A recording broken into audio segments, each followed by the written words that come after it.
Donc, grand 2.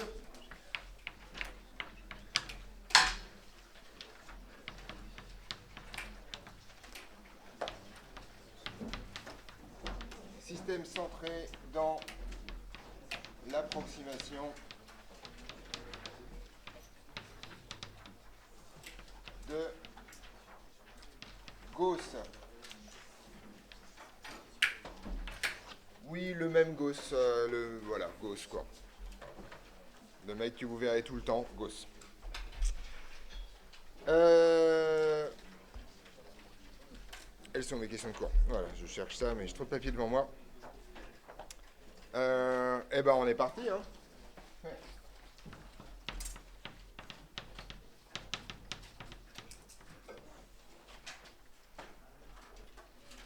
On est quand même pas en économie, hein, donc il va falloir bosser un peu. Donc on est parti. Ce qui va nous intéresser, surtout les systèmes centrés pour l'instant et tout ce qui va avec. Alors un système centré, c'est un système qui, grosso modo, va avoir un axe privilégié qui est un axe de symétrie de révolution. Parce que toutes et tous, c'est qu'un axe de symétrie de révolution. Ouais.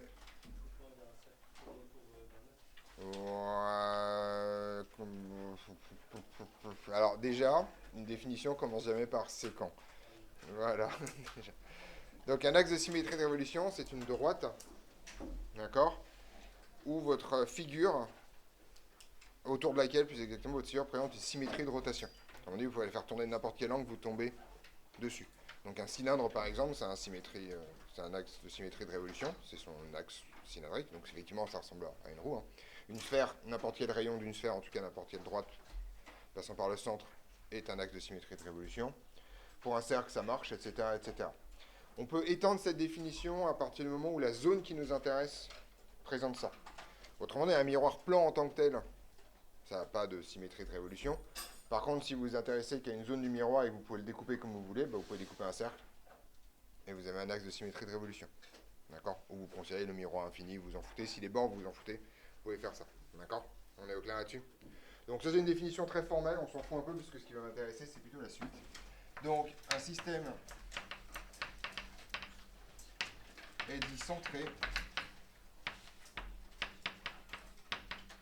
si et seulement si il présente, alors je vais le faire autrement, une symétrie de révolution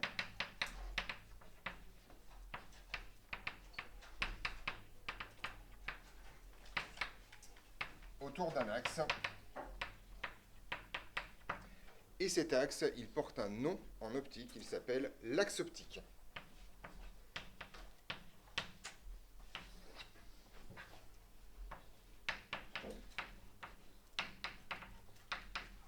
Et qu'on va appeler dans toute la suite AO, pour les intimes. Voilà. D'accord? Voilà. Alors, en gros, ce que ça vous raconte, c'est que votre système, voilà, il va avoir une tête bizarre, mais que ici, vous avez un axe, comme ça, qui est l'axe optique, et grosso modo, votre système, vous pouvez le faire tourner autour de ça, d'accord, sans que ça change le système. C'est ça que ça vous raconte. Donc, des systèmes comme ça, vous en connaissez beaucoup. Les lentilles minces, c'est exactement ça, d'accord? Vous voyez que c'est des bouts de sphère, en fait. Voilà. Un miroir plan, si vous oubliez les bords, ça ressemble à ça. Une vitre, si vous oubliez les bords, ça ressemble à ça. Une lentille boule, si vous avez déjà vu ça, d'accord? C'est une sphère, quoi. Voilà, ça ressemble à ça. Une lentille demi-boule, si vous avez fait l'exercice dans la planche d'exercice, ça ressemble à ça, etc., etc. D'accord? Petite remarque, en général, dans les systèmes optiques, pour les raisons qu'on va voir après, on oublie les bords. D'accord? On s'en fout de ce qui se passe sur les bords. Ce qui compte, c'est que vous ayez au voisinage de l'axe optique quelque chose où il y ait ce genre de propriété. Tout simplement parce qu'en fait, vous le savez si vous portez des lunettes, hein, vous regardez jamais quelque chose qui passe par le bord de vos lunettes.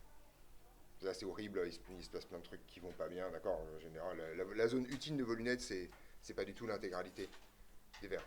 C'est une zone un peu intermédiaire, tout simplement parce que votre œil ne peut pas passer sa vie à faire n'importe quoi. D'accord. Qu'est-ce que je raconte d'autre? Ok. Oui. Non, entrez toujours. Voilà. Donc voilà l'axe optique. Voilà. Alors, petite remarque, un axe optique, on va faire un truc en plus. Donc pour l'instant, c'est juste une droite. Et en fait, cette droite, on va l'orienter Non, il donnait une direction privilégiée, un sens privilégié plus exactement. La direction, c'est ça.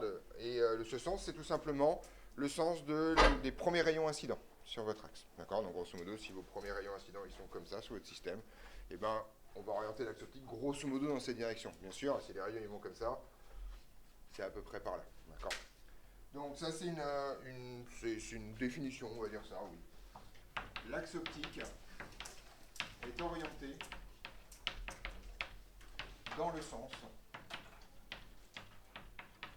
des rayons incidents.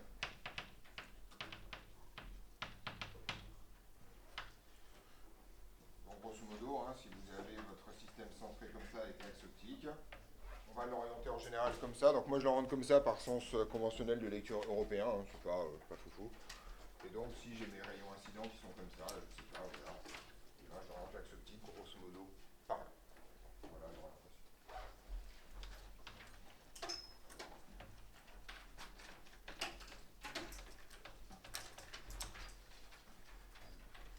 Donc, une fois que ces définitions ne sont pas extrêmement importantes par ailleurs en tant que telles, vous les utiliserez très peu.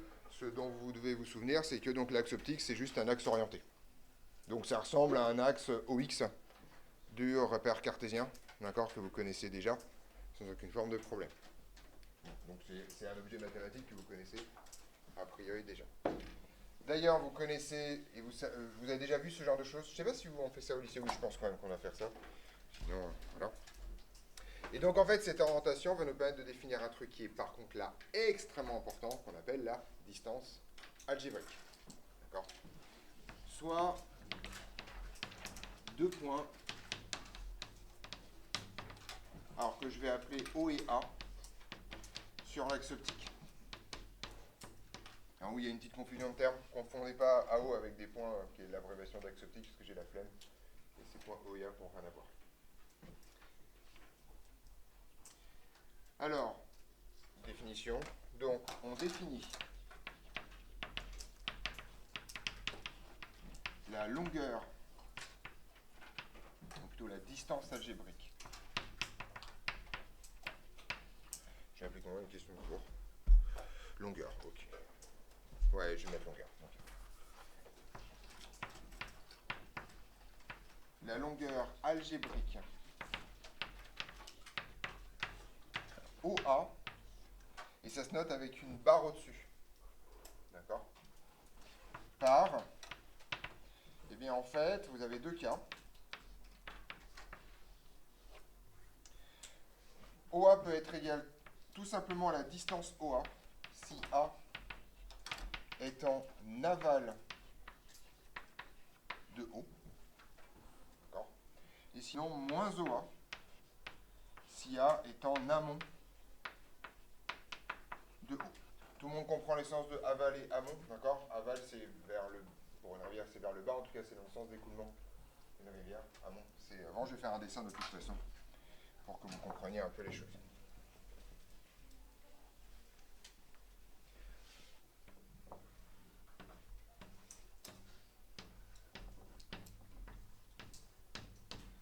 Donc, dans cette configuration-là, OA est comment? OA est de quel signe? Donc, A est en aval, donc OA est positif, d'accord, ici. OA est positif, d'accord.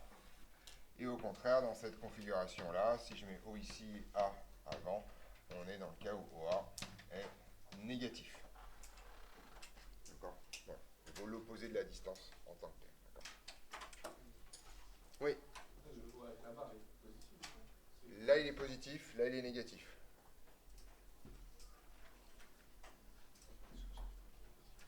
Je comprends pas la... Oui. Alors, OA, ça, c'est une distance. C'est toujours positif quoi qu'il arrive. D'accord. D'accord. Bon, je vais mettre ici. Hein. Donc, OA, c'est une distance. D'accord. On est d'accord là-dessus? Ça ressemble fortement à l'abscisse sur un axe O et l'origine, et si vous êtes par là, vous avez une abscisse positive, et dans l'autre sens, vous avez une abscisse négative. Hein. L'optique est plus vieille que les utilisations systématiques des repères cartésiens, Donc on utilise ce genre de concept, mais on aurait quasiment à gagner en disant que l'OA est gradué comme un truc avec des abscisses et puis on s'en fout quoi. Voilà, ça serait terminé. Ok. Donc petite remarque quand même. Ceci correspond à l'abscisse de A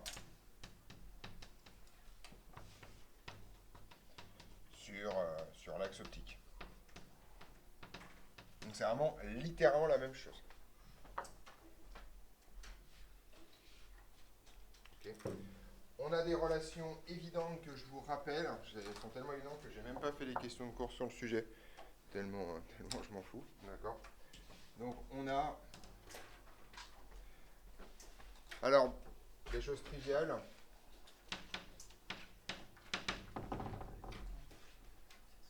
A égale. Qui a dit 1? Tu confonds l'addition et la multiplication, c'est mal. Quand tu seras en CE1, il faut arrêter de faire ça, pour le coup. D'accord. Voilà. 0, c'est l'autre. D'accord. Donc,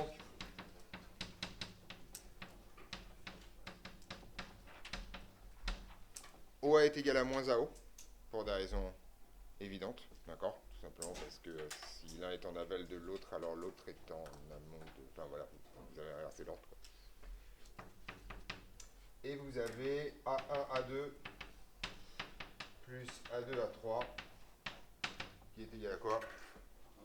1 à 3 qui est une relation de Chasles sur l'axe. D'accord. On est à deux doigts de parler de vecteur quand même, je veux dire. Il manque juste une petite flèche, mais voilà quoi. On est là-dessus? C'est bon, voilà. Oui. Ceci correspond à l'abscisse de A sur l'axe optique. C'est terminé.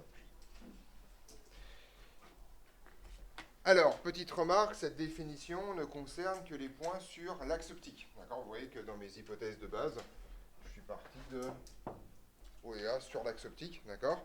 Et donc maintenant, on va essayer de voir ce qui se passe quand je prends un point en dehors de l'axe optique.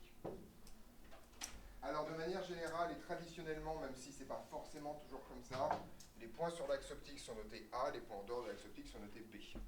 D'accord. Et il y a O qui se promène, c'était l'origine du problème. Soit, ensuite, un point B en dehors de l'axe optique.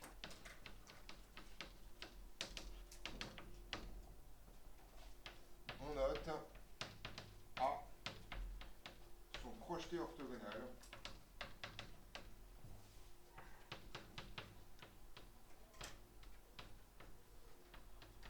sur l'axe optique.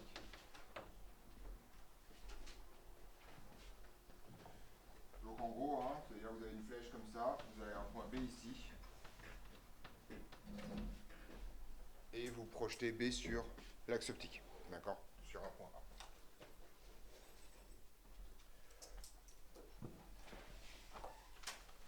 Alors ici, il y a une toute petite entourloupe qui n'en est pas une, mais qui procède en fait des lois de la réfraction et de la réflexion. En fait, lorsque vous allez rencontrer un système optique, si vous dessinez un rayon incident dans ce plan-là, comme la normale à la surface est aussi dans ce plan-là, ça signifie que les rayons réfractés ou réfléchis seront dans ce plan-là. Autrement dit, n'importe quel problème d'optique peut se... Alors, ça ne veut pas dire que c'est un problème plan. Par contre, si vous commencez à mettre des rayons incidents tous dans le même plan, l'intégralité du problème sera dans le même plan. Ça, c'est la première chose. La deuxième chose, c'est comme mon système centré a un axe de symétrie de révolution, si je sais ce qui se passe dans un plan, je sais ce qui se passe partout. Il suffit que je fasse tourner la machine pour avoir l'intégralité de ce qui se passe dans tout l'espace.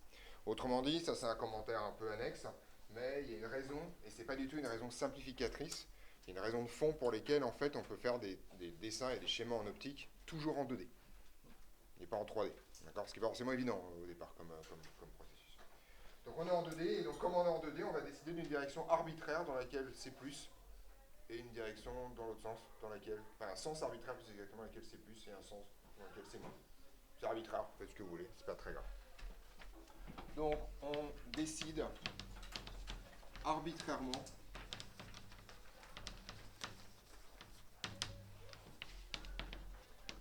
d'un sens perpendiculaire à l'axe optique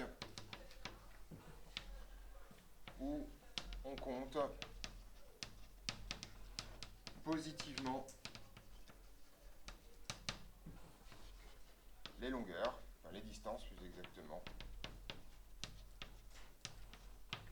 Et on définit tout simplement la distance algébrique AB comme étant en fait, c'est la même chose. AB, si B est, là c'est encore pire, au-dessus de A, et moins AB si B est en dessous de A. D'accord? Voilà. Oui. Positivement. Où on compte positivement les distances. C'est vraiment une histoire de... Alors, pour le coup, autant OA ressemblait énormément à l'abscisse d'un point, autant AB ressemble fortement à quoi? À l'ordonnée. C'est vraiment littéralement la même chose. On travaille dans un cartésien bidimensionnel. Et c'est juste parce qu'en optique, on n'utilise pas ce vocabulaire-là. Mais factuellement, je pourrais dire qu'un point B est représenté par son abscisse et son ordonnée, et puis ça serait terminé. Donc, ce que ça vous raconte, c'est la chose suivante. Je prends mon axe optique comme ça. Si je prends mon point B ici, là, AB va être positif, puisqu'il est au-dessus. D'accord? Et si je prends mon axe optique comme ça, là ici AB va être négatif, puisqu'il est en dessous. D'accord? Voilà. C'est bon là-dessus? Alors, il y a un truc extrêmement important dans cette histoire, c'est que là, on n'est pas tout à fait dans un repère, c'est qu'on n'utilise jamais les diagonales. D'accord? Donc les distances, c'est soit la distance verticale, soit la distance horizontale, mais il n'existe pas de distance penchée. Ok?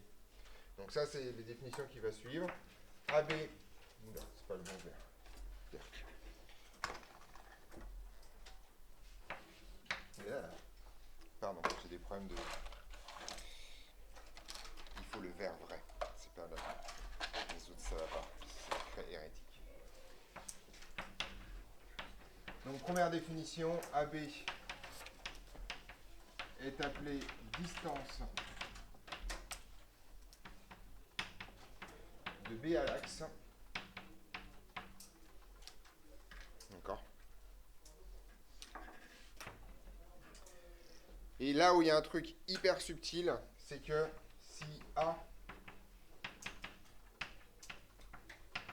est le projeté de B, alors OA s'appelle distance de B à O. Donc ça, c'est hyper important. Ça signifie que vous avez une infinité de points qui sont à la même distance de O. C'est tous les points qui sont dans le même plan et qui ont le même projeteur orthogonal sur l'axe. Ça, c'est un truc hyper important parce qu'il ne faut pas céder à la tentation de calculer la distance via une hypoténuse quelconque. Donc en gros, si on fait un dessin récapitulatif, si vous prenez un point O ici et un point B là, avec le point A là, et bien en fait, vous avez ce truc-là, c'est la distance de B à O. Et ça, c'est la distance de B à l'axe.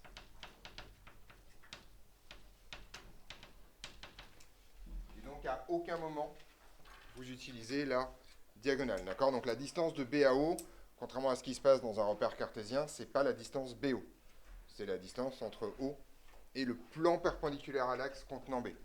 Autrement dit, vous avez une infinité de points qui sont à la même distance. D'accord? Tous les points de ce plan-là sont équidistants de O. Ça, c'est vraiment ce que je vous ai déjà expliqué hier et la semaine dernière sur le fait qu'on voit en plan, d'accord, à partir d'un point donné. Et maintenant, vous êtes en train de comprendre ce que j'ai appelé hier la direction privilégiée. La direction privilégiée, c'est l'axe optique dans ces histoires. On est d'accord là-dessus, ça c'est hyper important. C'est-à-dire que si on vous demande de trouver la distance entre B et O, il ne faut pas que vous calculiez OB, il faut que vous calculiez OA. D'accord? C'est clair là-dessus? Donc vraiment, l'optique, c'est sur un grillage, d'accord? Pas de diagonale dans cette histoire. Voilà. Donc, je fais cette remarque-là avant de continuer sur les points équidistants. Donc petite remarque qui est importante. Tous les points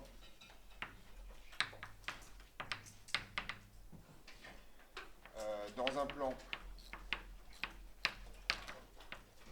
perpendiculaire à l'axe optique contenant B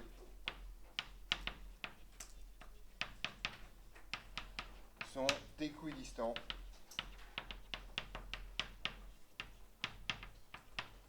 de O.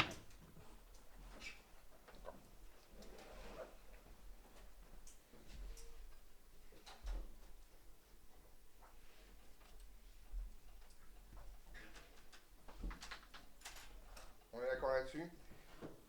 Comme d'habitude, ou plutôt comme on a déjà fait hier, tout ce qu'on vient de raconter là ne concerne que des points à distance finie. D'accord? Dès que vous avez des points à l'infini, cette description ne marche plus. D'accord? Tout simplement parce que la distance OA tend vers plus l'infini et que la distance OB, si vous êtes en dehors de l'axe, tend aussi vers l'infini. Ce qui va nous intéresser, c'est quoi donc, si vous avez appelé votre cours d'hier? C'est l'angle effectivement entre l'axe optique et le point à l'infini. Donc, vous voyez là-dessus, pour un point à l'infini,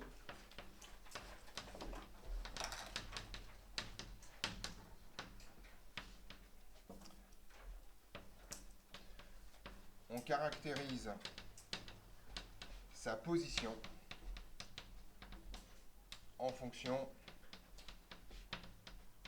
de l'angle entre le faisceau parallèle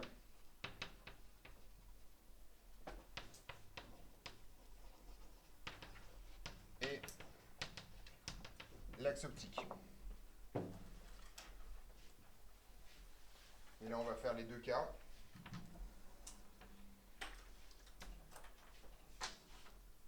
Alors, alors là, il y a un truc bizarre. Comment est-ce que je représente un point A à l'infini? Et comme je l'ai appelé A, il est situé sur l'axe optique. Donc, comme c'est un point à l'infini, c'est un faisceau parallèle. Et ce faisceau, il est effectivement parallèle à l'axe optique. D'accord? Donc là, une des rares phrases dans le français où parallèle s'enchaîne deux fois. Un point A à l'infini est représenté par un faisceau parallèle à l'axe optique. Les deux parallèles n'ayant pas le même sens. Le premier parallèle veut dire que tous les rayons à l'intérieur du faisceau sont parallèles. Le deuxième parallèle vous raconte que tous les rayons sont parallèles à l'axe optique. D'accord? Donc mon premier faisceau, il est comme ça. Ça, c'est A infini. Et donc, vous avez un alpha qui est nul. Donc, un point A infini à l'infini sur l'axe optique est représenté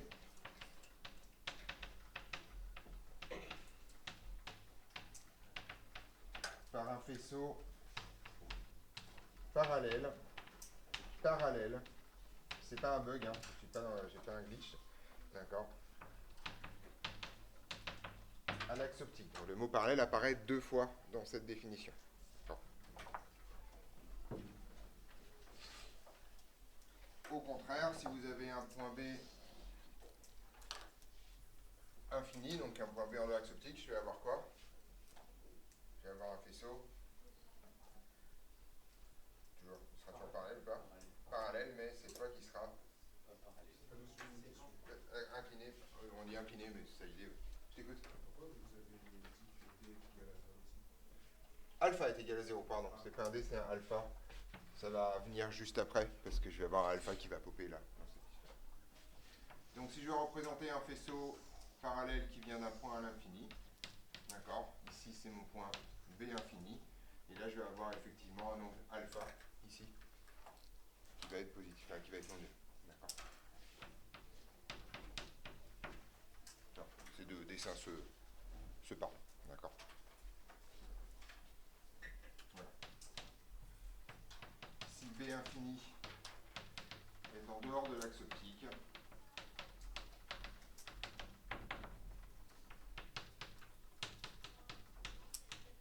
il est représenté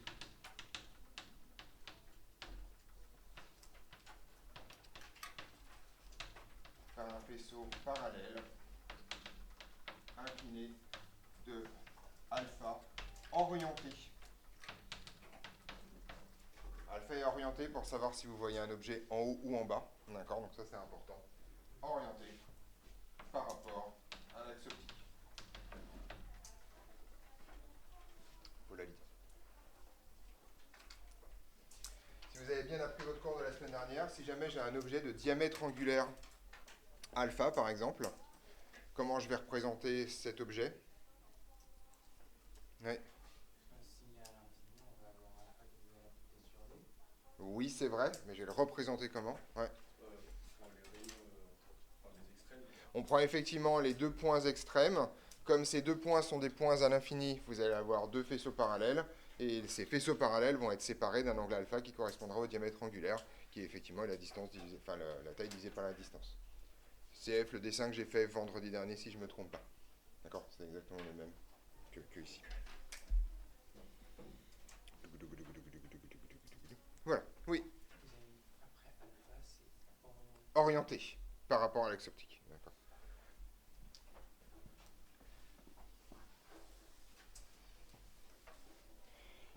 On passe au petit 2, première propriété.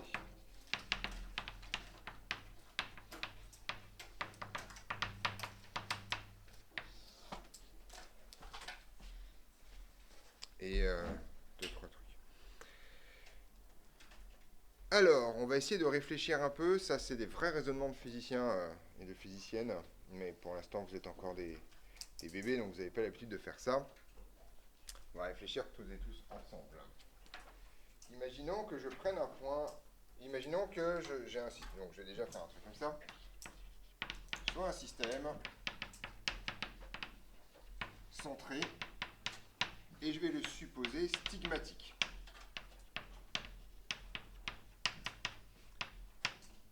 Et un point objet sur l'axe optique A. Donc en gros, je fais un dessin. Mon système ici comme ça. Et mon point A ici. Jusqu'à là, tout va bien. Système centré, point A sur l'axe optique.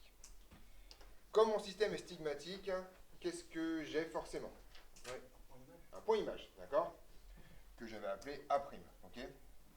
Donc,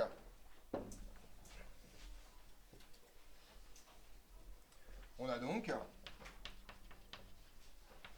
que A donne par mon système S un point que je vais appeler A'. A' étant l'image de S par l'image de A, pardon, par S.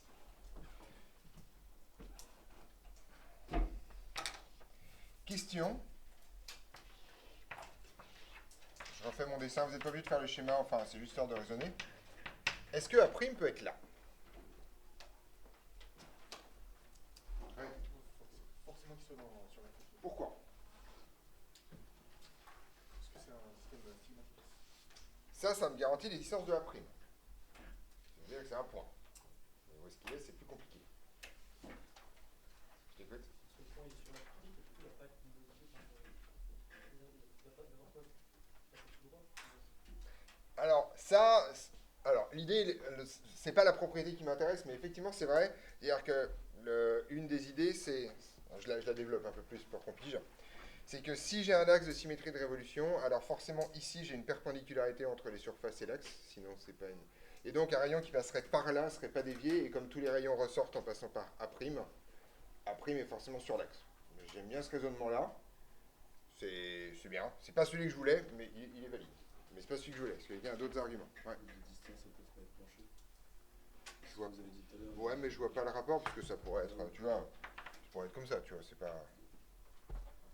Une autre idée, c'est le même genre d'argument, mais en plus générique. Juste pour que vous compreniez, c'est ce raisonnement qui m'intéresse plus exactement. Imaginons que A' soit là, d'accord? Qu'est-ce qui se passe si je fais tourner mon système optique? Ouais. Est-ce que A' va nécessairement accompagner le mouvement? On est d'accord? Est-ce que A bouge si je fais ça? Non, puisqu'il est sur l'axe. Mais est-ce que le système bouge si je fais ça? Non, parce qu'il a un axe de symétrie de révolution. Donc là, on a un problème, c'est que si je fais une rotation de tout le problème autour de mon axe A ne bouge pas, le système ne bouge pas, mais A' bouge. Donc ça, c'est pas possible. Donc il faut forcément que A' soit dans une situation où il bouge pas, donc forcément sur l'axe optique. D'accord? Voilà. Donc j'aime bien ce raisonnement-là parce qu'on n'a même pas besoin d'avoir les lois de la réflexion ou de la réflexion pour faire ça. D'accord? Vous comprenez le raisonnement? L'idée, c'est que si vous avez un problème qui est invariant par une opération de géométrie quelconque, une symétrie ou une rotation, d'accord, vous ne pouvez pas avoir des conséquences qui ne respectent pas cette invariance. Tout simplement parce que si le problème ne change pas lorsque vous faites une rotation, bah, les conséquences ne peuvent pas changer. Alors que vous avez fait un truc qui changerait au problème. Ce raisonnement, il est clair pour tout le monde, ça? C'est bon? Ouais. Donc c'est vrai pour les symétries, c'est vrai pour énormément de choses. Hein, d'accord? C'est un raisonnement extrêmement fort. Ça apporte même un nom de quelqu'un que vous connaissez très très bien, d'accord, qui est célèbre pour plein de choses, ça s'appelle le principe de Curie, ça. Les invariances et symétries des effets se retrouvent dans les invariances et symétries des causes. C'est un principe bien bien costaud. D'accord, voilà. Donc tout ça pour vous raconter la propriété suivante, qui est la chose suivante, A' est obligatoirement sur l'axe optique. D'accord? Est nécessairement également sur l'axe optique.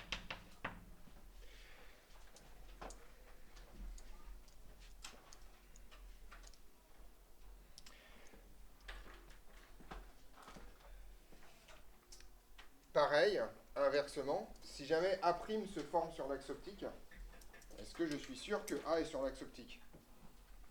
Alors il y a deux arguments possibles pour ça. Le premier, c'est le même que celui que je viens de faire. Si vous mettez une image sur l'axe optique avec le système, vous faites tout tourner, ça ne change ni l'image ni le système, donc ça ne doit pas changer l'objet. Autre argument qui là peut être extrêmement fort, c'est le principe du trajet retour de la lumière. Si vous partez de A pour aller à A', et bien forcément, en partant de A', vous allez vers A, donc c'est le même problème, mais dans l'autre sens. D'accord? Voilà. Donc identiquement, hein, si A' est sur l'axe optique, alors A est sur l'axe optique.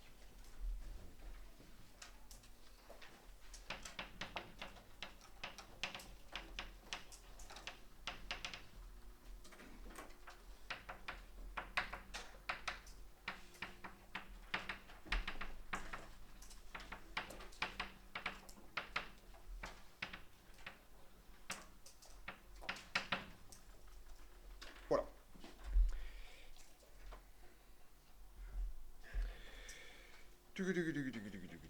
Voilà.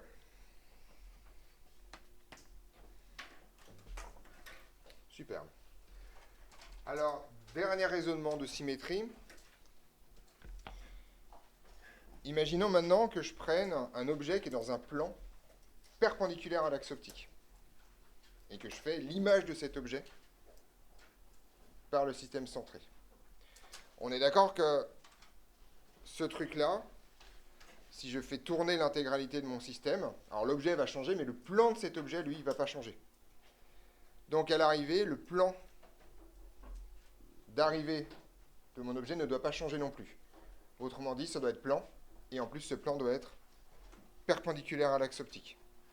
Donc dès que vous avez un système centré et que vous pouvez définir l'image des points, alors il est nécessairement, c'est quoi le fait qu'à un plan on peut associer un autre plan? Aplanétique. Donc dès que vous avez un système centré stigmatique, il est nécessairement aplanétique. Et donc c'est d'ailleurs pour ça que l'aplanétisme on n'en parlera plus jamais, parce qu'en fait dès qu'ils sont stigmatiques, on aura tout dans le sac et puis c'est terminé. D'accord? Donc c'est des raisonnements de symétrie que je trouve intéressants. Vous n'êtes pas obligé de les refaire, hein, c'est des trucs un peu fondamentaux, mais ça vous ouvre un peu les neurones de si bon matin. En raison des symétries,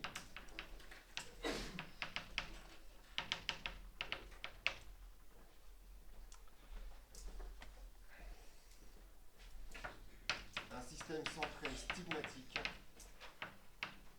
c'est exactement, un système centré est aplanétique dès qu'il est stigmatique. Et avec une condition encore plus forte, c'est que si vous avez un objet, je sais pas, je vais faire A, B, comme ça, voilà, puis je sais pas, C ici, d'accord, donc tous ces points-là sont dans le même plan, d'accord, et bien vous aurez forcément A' ici, je sais pas, B ici, C là, voilà, C', pardon, je vais mettre des prix un peu partout.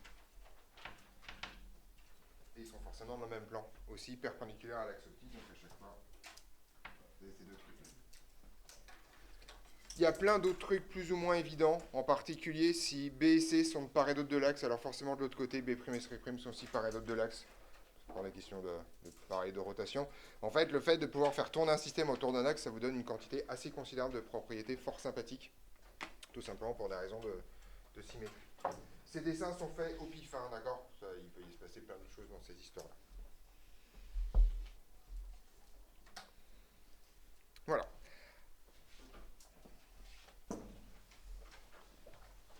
À partir du moment où on a défini ce truc-là, en fait, on va pouvoir s'attaquer à une des grandeurs les plus importantes en optique, le grandissement. Ouais. Est-ce que ça peut être inversé ou pas, les déprimés? Oui, oui, ça peut être inversé, ça peut être avant, après, machin. Par contre, si B est d'un côté et C de l'autre, alors B' et C' ne peuvent pas être du même côté.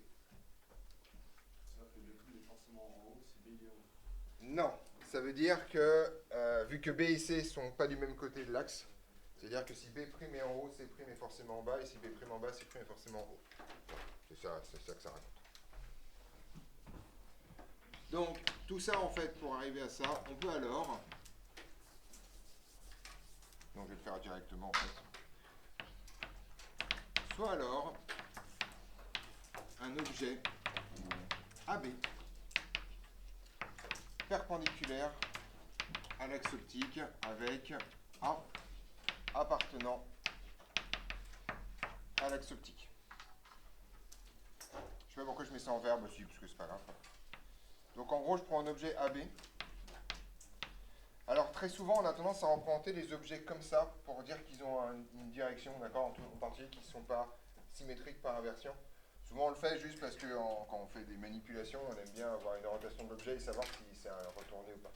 D'accord, voilà. J'ai mon système optique S, et donc ce que je sais, alors, je sais pas pourquoi j'étais en vert. Donc si S est stigmatique,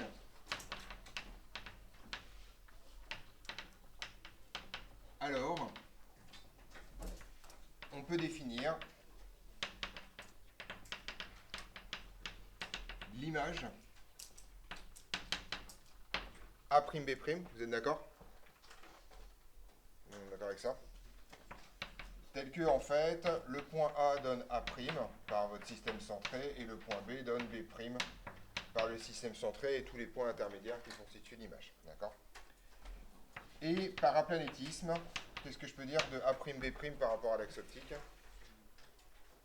C'est dans le même plan, mais c'est aussi, surtout, encore plus précis que ça. Vu que AB est perpendiculaire à l'axe optique, A'B' est également perpendiculaire à l'axe optique. D'accord? Et A'B' perpendiculaire à l'axe optique. Ça, c'est l'application des propriétés précédentes. Là, c'est là où la définition commence. Vous voyez donc qu'on est exactement dans les cas où on peut appliquer la distance à l'axe de B, puisque A est le projeteur orthogonal de B sur l'axe et A' est le projeteur orthogonal de B' sur l'axe. On est d'accord que A' est forcément sur l'axe, puisque A est sur l'axe. D'accord, c'est toutes les propriétés qu'on a vues précédemment qui s'appliquent maintenant. Et on est parti. On définit alors le grandissement par gamma est égal à A'B' sur AB. Là, vous découvrez l'aspect ultra pénible de l'optique. Il y a des traits partout. D'accord? Voilà. Et on n'en oublie pas. Donc, je vais me permettre de rappeler 2-3 éléments de nomenclature extrêmement importantes. Petite parenthèse. Une expression doit toujours, extrêmement rapidement, une expression fractionnaire, se réduire à 2 étages. Un numérateur et un dénominateur, aucun des deux ne devant être fractionnaire. Donc, quand vous commencez à avoir des fractions de fractions, votre première obsession, c'est de virer ça. Pour une raison extrêmement simple, c'est un exemple que je vous donne là, vous n'êtes pas obligé de le noter, mais ça, c'est un truc dont vous devez avoir conscience à un moment donné ou à un autre dans votre carrière de calculateur au minimum. Ça vaut quoi, ça? Non, mais je prends aucune réponse, il n'y a pas de réponse. Ça-ci, écrit comme ça, n'est pas une écriture univoque. Ça vaut AC sur B. Et ça vaut A sur BC. Et vous pouvez touiller ça dans tous les sens. C'est pas la même chose. Donc, quand vous avez plusieurs étages fractionnaires, la valeur de ça dépend de la position du égal. D'accord? Donc, je vous rappelle que votre barre principale de fraction, elle part du milieu du égal et vous y faites vraiment attention. D'accord? On arrête de faire des trucs dégueulasses dans ces histoires-là. D'accord? Et vous n'oubliez pas les barres ensuite. D'accord? Et souvenez-vous que ça, c'est pas univoque. D'accord? Ce truc-là. Ok? C'est exactement ce que vous avez. Donc, si vous avez des trucs comme ça, déjà essayez de mettre des grandes barres de fraction pour les différencier des petits, et puis mettez les égales au bon endroit, etc., etc. Ça, c'est une notation dégueulasse. D'accord? Donc, ça, égale danger. Donc ça, on n'utilise pas. Voilà. Point barre. On est d'accord là-dessus? Donc pareil, confondez pas les mesures algébriques et les barres de fraction. C'est pas les mêmes. Donc, en gros, ça veut dire que vous préparez votre fraction avant de l'écrire. Faites le égal, faites le trait de fraction, et ensuite vous écrivez le numérateur et le dénominateur. Vous n'écrivez pas la barre de fraction une fois que le numérateur est écrit, penché, dégueulasse, en train de baver sur la ligne du dessus, etc., etc. Voilà. Fin de la parenthèse. Donc voilà gamma, d'accord? Gamma est de quelle dimension? Pardon? Il est adimensionnel, effectivement, sans problème. Gamma est sans dimension. Hein. Puisque c'est un rapport de deux longueurs algébriques sans aucune forme de problème. J'ai pas précisé que les longueurs algébriques c'était la même dimension que des longueurs. Enfin, c'est des longueurs. Alors, il y a pas mal de vocabulaire associé au grandissement. C'est pas un vocabulaire très compliqué, mais voilà. Donc, si gamma est positif, on dit que l'image est droite, donc par rapport à l'objet. Et si gamma est négatif, on dit qu'elle est renversée.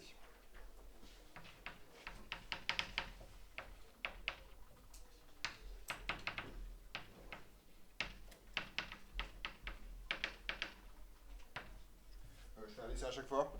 Bon, d'accord. Histoire de dire que.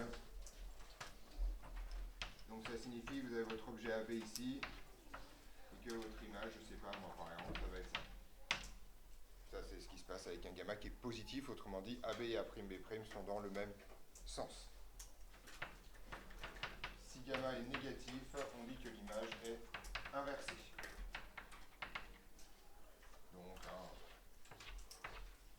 c'est-à-dire que vous avez AB comme ça, et votre image elle va être comme ça.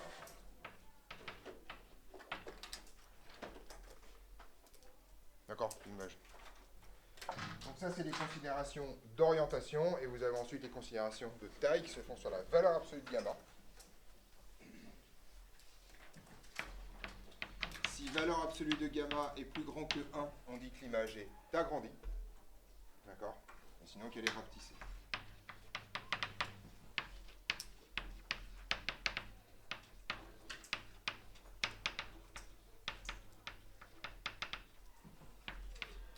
Et si gamma est inférieur à 1, on dit que l'image est rapetissée. Et vous avez toutes les configurations possibles dans cette histoire-là. Il y en a 4, d'accord? Elle peut être rapetissée droite, rapetissée inversée, agrandie droite, agrandie, rapetissée. Enfin, vous avez toutes les configurations possibles dans cette histoire. Qui correspondent en fait aux 4 intervalles possibles de gamma, moins l'infini, moins 1, moins 1, 0, 0, 1, et 1 plus l'infini. Vous avez déjà vu ce vocabulaire, je suppose? Oui, au lycée, hein, c'est en général quand on fait de l'optique. L'optique, c'est en première, on m'a dit ça. Ouais. Ouais, mais ça, c'est pour celles et ceux qui ont fait option physique, donc ce qui n'est pas le cas de tout le monde, je suppose, dans cette pièce.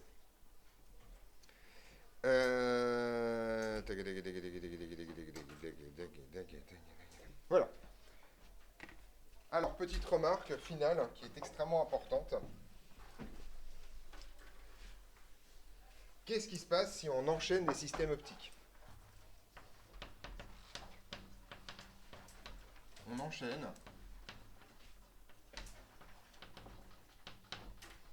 n systèmes optiques. Alors, on va préciser les hypothèses. Centrées, stigmatique de même axe optique. Sinon, ça ne marche pas bien. Centré, stigmatique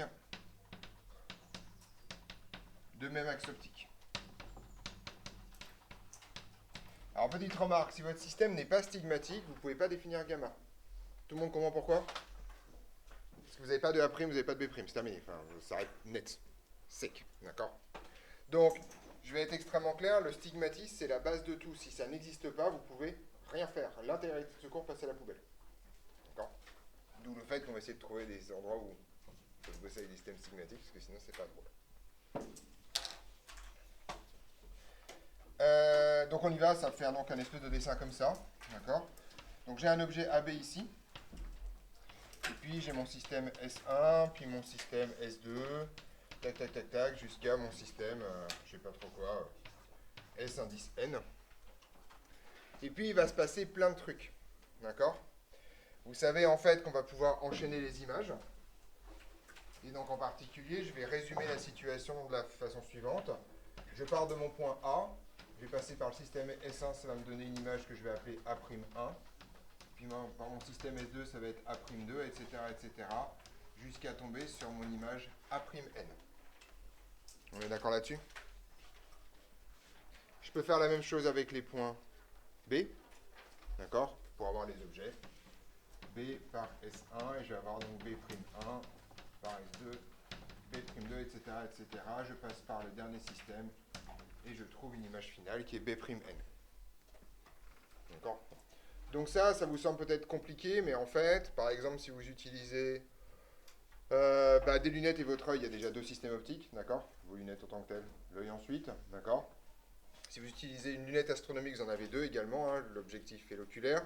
Si vous avez déjà regardé dans des jumelles, vous en utilisez trois, d'accord? Il y a une lentille au milieu pour remettre l'image dans le bon sens. Vous savez très bien que dans des lunettes astronomiques, l'image est inversée, alors que dans des jumelles, c'est pas le cas. Donc il y a une lentille au milieu pour remettre l'image dans le bon sens. Et donc enchaîner les systèmes optiques, c'est un truc assez classique. D'accord? Alors, c'est pas extrêmement compliqué en fait. On a que vaut gamma total du système. Quelle est l'image finale et l'image initiale en gros? Ouais. Valeur algébrique de AM, Ouais, c'est effectivement valeur algébrique de A'N, B'N, divisé par... valeur algébrique de A, B. Je l'ai appelé AB, ouais, on peut mettre 0, mais je l'ai appelé AB. On est d'accord là-dessus? Jusque-là, tout va bien. D'accord? C'est le grandissement du système total, ça, il n'y a pas de souci. C'est la définition. Mais en fait, vous constatez que ça, je vais pouvoir l'écrire comme un produit télescopique. Alors, je sais pas si ça s'appelle un produit télescopique, mais une somme télescopique, c'est ce que c'est? D'accord?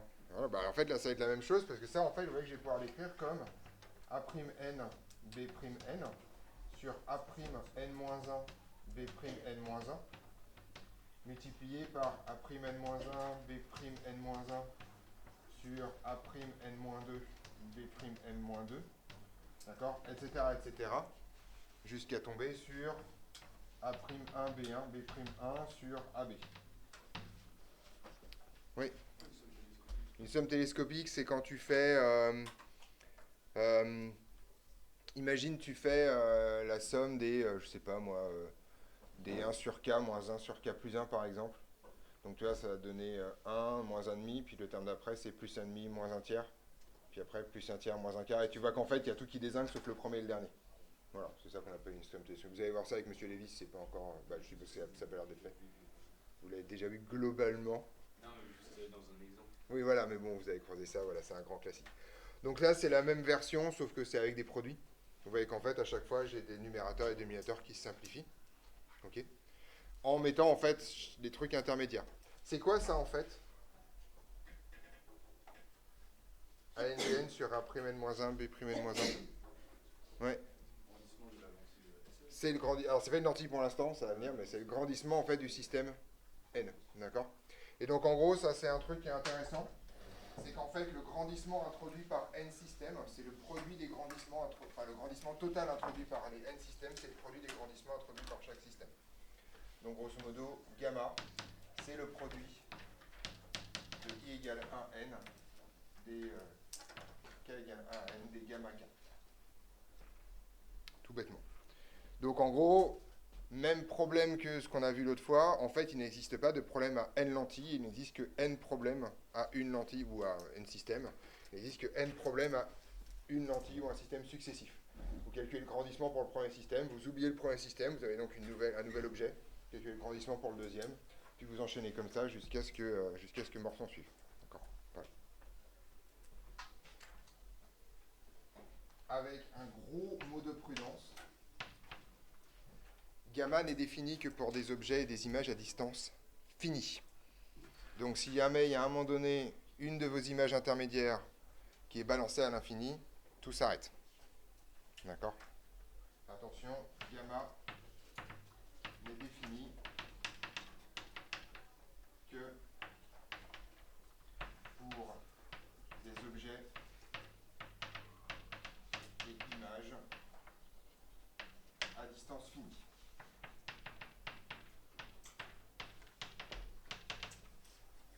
Donc si dans le tas vous avez la moindre image à l'infini, c'est mort, on s'arrête, d'accord? Et pour ça on va faire autre chose. Enfin, on va se débrouiller un peu autrement. Petite remarque, je vous vole votre création de 10 heures et je vous laisse sortir à moins 5 à 11 heures pour vous ayez une petite. Ça peut être à géométrie assez variable vu que vous déjeunez, il y a une partie d'entre vous qui déjeune après, c'est ça? Oui, voilà. Et après, ceux qui sont avec moi, je laisse la pause. Enfin voilà, je gère les curseurs, mais vous aurez une question. Oui. Vous avez physique avec moi à 11 heures. Ah oui. Oui. Ah, c'est physique. Ouais, vous restez avec moi. Moi, j'ai pas de pause, si c'est ça ta question. Je sais pas. On est d'accord là-dessus sur Gamma? C'est bon? Et alors là, on arrive dans le paragraphe important. Le paragraphe... Alors, j'ai fini par me rendre compte... C'est le petit 3, c'est ça? Petit 4? Petit 4? J'ai fini par me rendre compte d'un truc qui me navre un peu. C'est qu'il y a un certain nombre de concepts qu'on enseigne en classe préparatoire que vous voyez déjà au lycée. En soi, ça ne me dérangerait pas si c'était vu correctement. D'accord? Avec une vraie définition, ou au moins quelque chose qui, avec un verbiage moins compliqué, se rapproche de la vraie définition. Je comprends bien que des élèves de première ne sont pas forcément tous volontaires pour se coltiner un truc pareil de bon matin. Voilà. Néanmoins, la notion de foyer, c'est vraiment enseigné dans les programmes, en tout cas, c'est pas la faute de mes collègues, hein, bien entendu, c'est comme ça que les programmes sont faits, de façon immense. D'accord? Donc, on va faire comme si vous aviez jamais entendu parler de ça. C'est pas les mêmes, d'accord? Voilà, c'est pas les mêmes bêtes. Ok? Donc, je sais exactement comment vous a présenté ça, mal probablement. Pour vous, c'est des points qui sortent au pif comme ça, pouf pouf, ils sont là quoi. Ils s'appellent f et f', c'est pas, voilà, d'accord? Et on vous explique pas ce que c'est, ce qui pose énormément de problèmes conceptuels à terme. Donc, les foyers, ça a une vraie définition, ça a une définition en dehors des lentilles. Ça a une définition pour n'importe quel système optique, en fait, pour les miroirs blancs, etc., etc. Et donc, c'est maintenant qu'on commence. Donc, notion de foyer. Alors, c'est une notion extrêmement importante pour une raison très simple. Mis à part quelques systèmes optiques ultra particuliers, en fait, ok, non, je dézoome. Quand dans l'histoire de l'humanité, on s'est dit, tiens, on va créer des systèmes optiques, d'accord? Majoritairement, les systèmes optiques, c'est pour voir mieux. Et donc, en particulier, vous avez deux choix, et c'est souvent pour voir mieux avec l'œil humain. Il faut bien que vous vous rendiez compte aussi que dans l'histoire de l'optique, le fait de terminer un circuit optique par autre chose que l'œil humain, ça date du milieu du 19e siècle, où on commence à faire de la photographie. Ce qui nous permet de faire plein de trucs avec de l'astronomie, etc., etc. D'accord? Et après, pour la deuxième moitié du XXe siècle, par de l'électronique. Donc, encore une fois, ça c'est un truc extrêmement tardif. Avant, on colle son œil là-dedans, on se fait chier, on prend des notes, on fait des dessins, d'accord? Je vous rappelle que Il y a un dessin des années 1830 où c'est la galaxie d'Andromède dessinée par un gars qui toute la nuit est là en train de regarder un truc ultra diffus, dégueulasse. Enfin voilà, c'est épouvantable. Bien sûr, aujourd'hui, vous avez James Webb qui prend des photos en deux coups de cuir à peau, qui balance sa pépouse, d'accord? Mais c'est pas exactement la même époque. Le but du jeu, donc, en optique, c'est de regarder des choses extrêmement lointaines, d'accord? Donc on parle d'objets célestes, d'accord? Et quand je dis extrêmement lointaines, ça peut être aussi extrêmement lointain pour les objets d'optique eux-mêmes, d'accord? Même un télescope comme celui de Herschel, par exemple, qui fait 15 mètres de long, d'accord? Belle bête quand même. En fait, si vous regardez à 2 km d'ici, c'est déjà à l'infini tout ça. Okay. La deuxième chose qui est intéressante, c'est nous en tant qu'espèce biologique, d'accord? Donc, bien sûr, on vit dans un environnement, d'accord, qu'on perçoit avec nos yeux, d'accord? Ok, c'est pas très, je vous apprends rien, j'espère en tout cas. Et globalement, en fait, surtout parce que vous n'avez pas envie de vous faire bouffer par la première bestiole venue, il faut que, en permanence, l'horizon, les objets lointains, soient visibles de façon nette, sans vous fatiguer. D'accord? D'accord? Le monde qui vous entoure, quand vous le regardez, vous n'avez pas besoin de focaliser dessus pour le voir. Alors, je m'excuse auprès des myopes, qui effectivement se font bouffer par le premier jaguar venu, mais pour les autres, a priori, tout se passe bien, quand ils savent courir également. C'est la deuxième option. D'accord? Voilà. Donc, mis à part quand vous êtes myope, globalement, vous êtes censé voir le monde lointain sans vous fatiguer. Pour une raison simple, parce que le monde lointain étant toujours présent, si vous devez faire des efforts musculaires pour voir ce qui se passe au loin, au bout d'une heure, vous dormez. D'accord? C'est vraiment ça. Hein. Vous connaissez la fatigue de lecture, par exemple, c'est un grand classique. Imaginez que ce soit ça, mais juste tout le temps. C'est votre vie à lire, en fait. Sauf que, voilà. Donc, si vous voulez espérer dormir un peu moins, enfin, pas plus de 8 heures par jour, globalement, il ne faut pas que vous soyez fatigué rien qu'en ouvrant les yeux. C'est ça le principe. Donc, à l'arrivée dans un système optique, vous voulez projeter une image à l'infini. Pour que quand vous regardiez dedans, vous ne soyez pas fatigué. D'accord? Pour que ce ne soit pas difficile de regarder dedans. Autrement dit, pour des questions biologiques en ce qui nous concerne, et pour des questions d'objets d'observation en ce qui concerne l'astronomie, d'accord? Donc je mets de côté le microscope d'un côté et l'appareil photo de l'autre, que ce soit pour l'entrée ou pour la sortie, d'accord? Mis à part pour ces objets-là, majoritairement, vous allez avoir à un moment donné, soit en entrée, soit en sortie, et souvent les deux, un objet à l'infini et une image à l'infini. D'accord? Autrement dit, il y a une place extrêmement particulière pour les points conjugués qui impliquent l'un des deux. Quelle est l'image d'un point objet à l'infini et quelle est l'image qui correspond, enfin, quel est le point objet qui correspond à une image qui sera projetée à l'infini. D'accord? Donc ça, c'est une importance extrêmement grande. Ces points-là portent un nom. Ça s'appelle les foyers. C'est ça, les foyers. Le foyer image, c'est l'image des points à l'infini, des points objets à l'infini, et le foyer objet, c'est des points qui vous balancent une image à l'infini. Voilà l'idée. On est d'accord là-dessus? Voilà. Donc on est parti, on va définir ça proprement. Mais c'est juste pour vous dire que ces points-là ont une importance énorme en fait, parce que c'est ça qu'on utilise à peu près tout le temps. Je ressors mes questions de cours histoire de ne pas oublier mes petits, mais à mon avis, je suis bien là-dessus. Donc on est parti, on va remettre les bases, considérons un système optique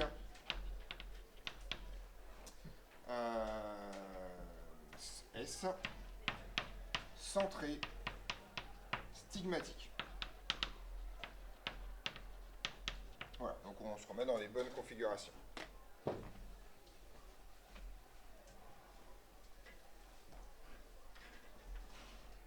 On définit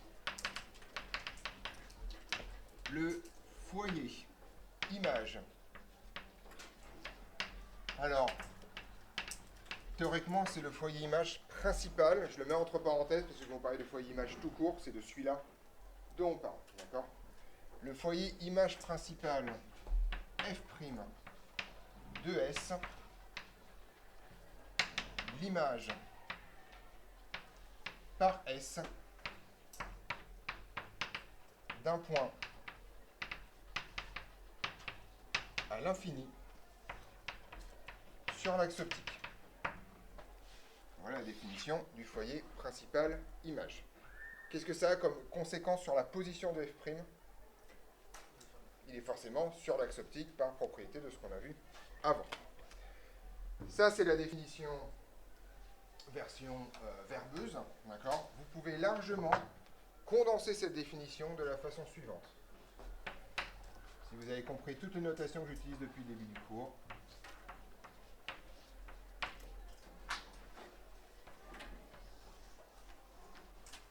voilà la version compacte de la définition du foyer image. On est d'accord? F' est l'image par S, d'un point à l'infini sur l'axe, puisque j'appelle A les points qui sont sur l'axe. On est d'accord?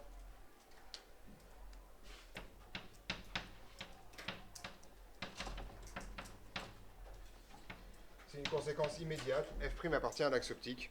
C'est évident. On est d'accord là-dessus?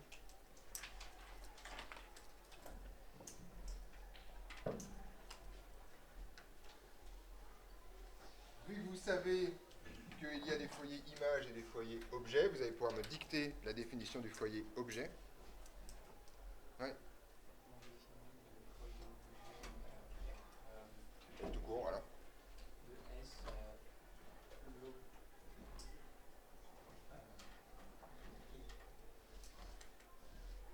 Le mot de cherche, c'est comme. Vas-y, vas-y. Non mais tu l'as, hein, c'est bon. L'objet qui émet l'image par S d'un point A à l'infini sur l'axe optique. Ouais, il y a des bouts en trop, mais c'est ça l'idée, d'accord? Ok, oui, je t'écoute. On peut dire que A infini, c'est un foyer objet. Bah non. Bah non.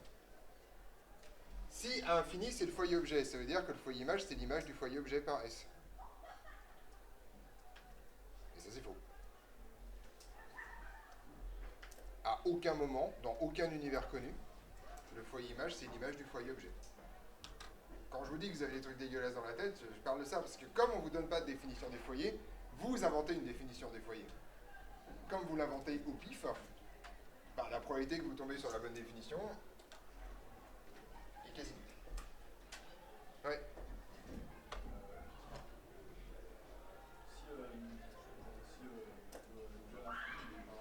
Non, non, non, c'est pas si. Alors déjà, là je vais avoir des conversations pénibles avec vous parce que c'est le premier moment où vous allez commencer à mélanger tout dans votre tête. Un point n'est pas parallèle. Le faisceau qui vient du point A, il est forcément parallèle, il est forcément parallèle parce que le point A est à l'infini, et il est parallèle à l'axe optique parce que c'est forcément sur l'axe. C'est F le paragraphe d'avant, sans aucune forme de problème. D'accord ? Mais justement, je ne vais pas vous donner une définition graphique du truc, parce qu'effectivement, c'est ce qui va se passer. Si vous prenez un faisceau parallèle à l'axe optique, alors toutes les porteuses émergentes vont se couper en F. Ça, c'est vrai. C'est une conséquence. Oui. Plusieurs points à l'infini sur l'axe optique. Il n'y en a qu'un seul à l'infini sur l'axe optique. Sinon, ils ne sont pas tous à l'infini. Parce que toi, tu fais un petit geste, un petit dessin comme ça, mais c'est pas à l'infini, là. Ils sont sur une distance finie si tu les égrènes le long de l'axe optique. D'accord ?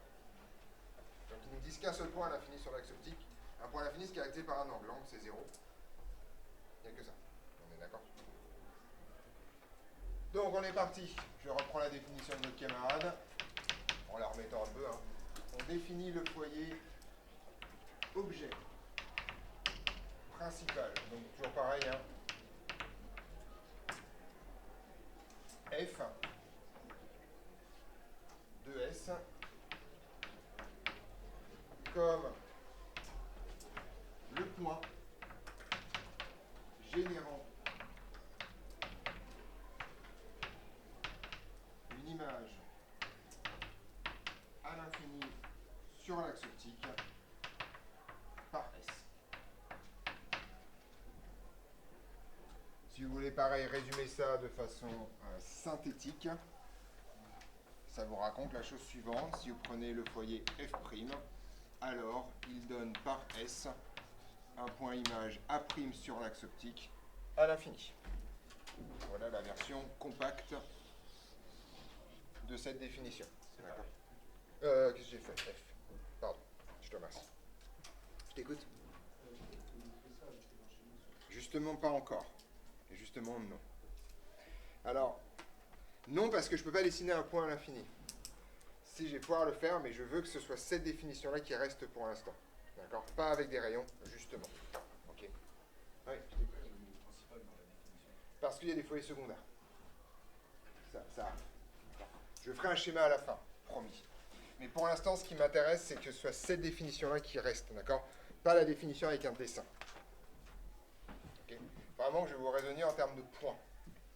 Point à l'infini, foyer. D'accord. La conséquence immédiate, qu'est-ce que je peux dire de f? Il appartient forcément à l'axe optique. C'est une obligation d'après les théorèmes précédents. Alors, vous remarquez que dans ces définitions, ce qu'il n'y a pas, f' n'est pas l'image de f. Jamais. Sauf dans le cas d'un système complètement afocal. Prenez une vitre. Vous prenez une vitre, une image objet à l'infini, donne une image à l'infini, ok, c'est cool, les foyers sont à l'infini, pas de problème. D'accord. Mais mis à part pour une vitre et une lunette astronomique, effectivement, qu'un système complet afocal, d'accord, jamais f' n'est l'image de f. Il n'y a aucune propriété de symétrie entre f et f'. Il n'y a aucune raison que f et f' soient symétriques par rapport à un point particulier. Alors, bien entendu, f et f' est un segment, il a un milieu, donc il y a un point par rapport auquel ils sont symétriques. Ça, c'est le milieu du segment. D'accord? Mais a priori, surtout quand vous avez des systèmes enchaînés, il n'y a aucune raison que f et f' soient symétriques par rapport à un point particulier. D'accord? Je sais que c'est comme ça qu'on vous a présenté les foyers. D'accord? Donc ça n'existe pas. La définition des foyers, c'est ça. Je continue sur ma définition avant de faire un vrai schéma à la fin, bien entendu. D'accord? Je suis pas méchant.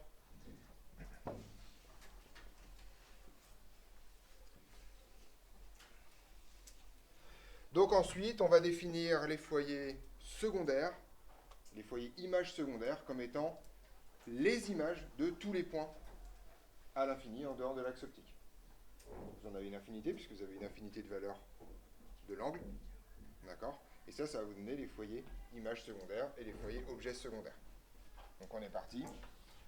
On définit un foyer image secondaire comme image par S d'un point à l'infini en dehors de l'axe optique.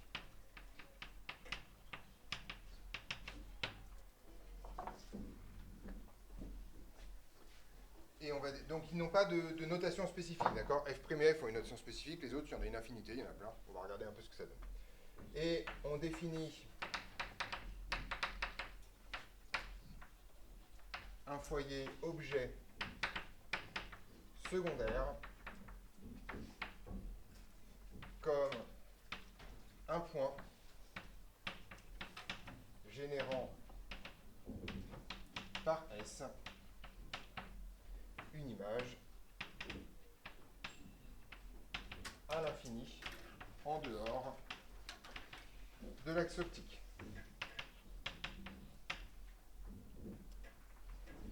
Les dessins arrivent, mais après, je veux qu'ils soient le plus loin possible des définitions. Alors maintenant, on va raisonner un peu. Je vous ai déjà fait sentir cette physique-là. Qu'est-ce qu'on peut dire? Oui, je t'écoute. Après, à l'infini, En dehors de l'axe optique. Qu'est-ce qu'on peut dire de tous les points à l'infini par rapport à leur distance à un point particulier de l'axe optique? C'est un peu subtil cette histoire, mais...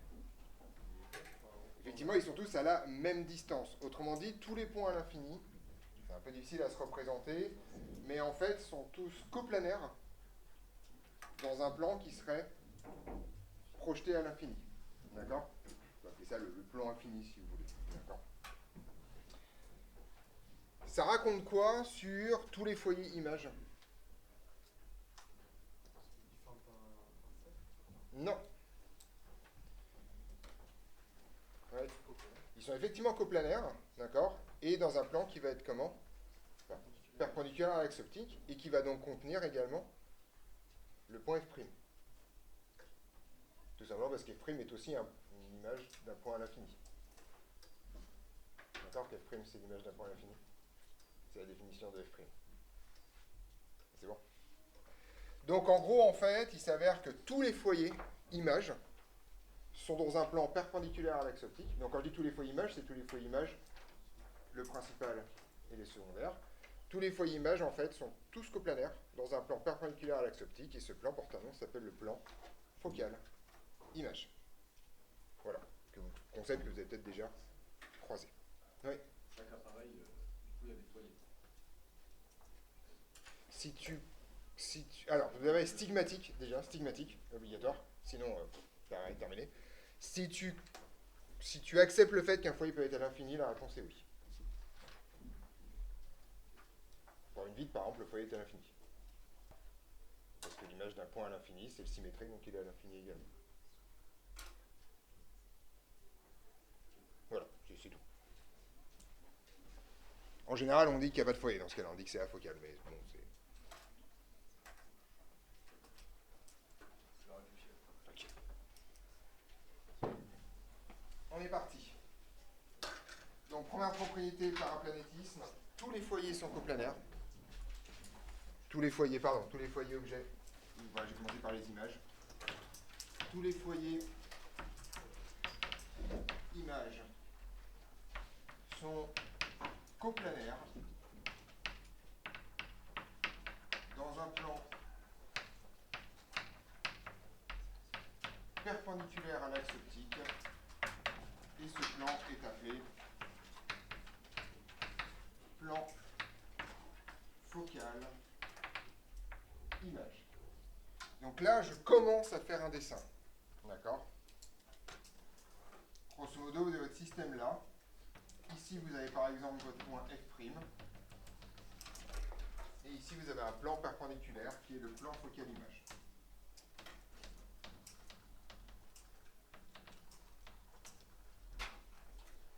Et f', c'est ce point-là. C'est le foyer principal qui est sur l'axe. Donc il y a plusieurs façons de définir le plan focal image. Soit vous dites que c'est l'ensemble des images de points à l'infini, soit vous dites que c'est le plan perpendiculaire à l'axe optique qui contient f, le tout revenant littéralement au même. En physique, vous allez vite vous rendre compte que pour plein de trucs intermédiaires, vous pouvez inverser définition et propriétés, les choses étant très très équivalentes à plein égard. De la même façon, tous les foyers objets sont coplanaires.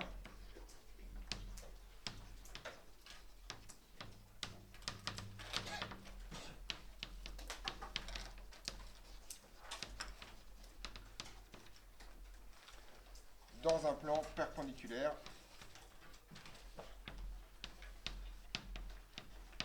à l'axe optique. Autrement dit, vous pouvez avoir une situation de ce type-là, avec par exemple f ici, et là vous avez le plan focal objet.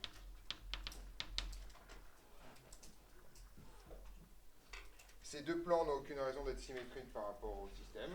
Et petite remarque, ces plans, là je les ai mis le plan focal objet en amont et le plan focal image en aval, ça peut être l'inverse. Hein, d'accord? Ça peut être complètement différent, toutes les situations existent. D'accord? Oui. Pourquoi le plan focal d'image, il est forcément perpendiculaire? Parce que le plan à l'infini est aussi perpendiculaire à l'axe optique. En gros, tu peux voir l'infini. On a dit tout à l'heure que tous les points qui étaient équidistants d'un point O étaient dans un plan perpendiculaire à O. Donc tu peux voir le plan à l'infini comme étant en fait simplement un passage à la limite de ce truc-là. Donc en gros, tu vas avoir tu vas avoir ton plan objet qui est comme ça, ton plan image qui va être là. Au fur et à mesure, tu vas jeter ton plan objet à l'infini et ton plan image il va se rapprocher du plan focal image qui sera donc en fait une espèce de limite. Voilà, c'est la limite quand ton plan objet tend vers l'infini de ton plan image. Et donc il n'y a pas de raison que tout d'un coup le truc se casse la jambe bizarrement à l'arrivée. Je t'écoute. On ne peut pas avoir de plan focal objet et de plan focal image sur le même. Je vais y réfléchir. Théoriquement, non quand même. C'est compliqué. C'est compliqué. Ouais, ceux-ci sont à l'infini les deux, quoi. L'infini, c'est un peu le même truc qui se fait bisous, voilà, mais sinon, non. Voilà. Ok, super. Maintenant, je vais faire les dessins. Voilà. Histoire que vous compreniez un peu les choses. Mais avant de faire les dessins, je vais vous montrer. Je t'écoute.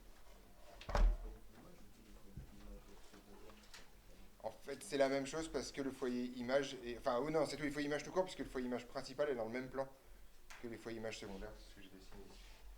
Donc, voilà. Je reprends mon fidèle compagnon.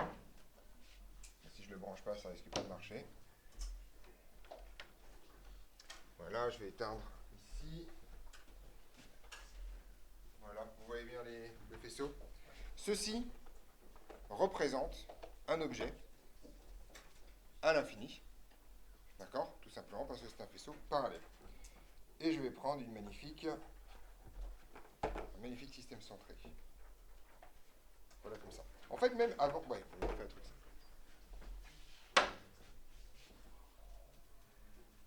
Alors, d'ici, c'est éclaté. Hein. Mais vous, comme vous êtes un peu loin, pour vous, ça ressemble à un truc stigmatique. Pour moi, ça ne ressemble pas du tout à un truc stigmatique. Il n'y a aucun des rayons émergents. Enfin, en tout cas, les rayons émergents ne sont pas concurrents. Il y a une grosse tache ici dégueulasse. D'accord, c'est normal, hein, vu la taille du truc. Voilà. Donc, vous voyez que ce truc-là, en tout cas dans ce plan-là, peut être considéré comme un système centré. C'est une projection plane d'un système centré. Oui. Tout chapitre, c'est que des sources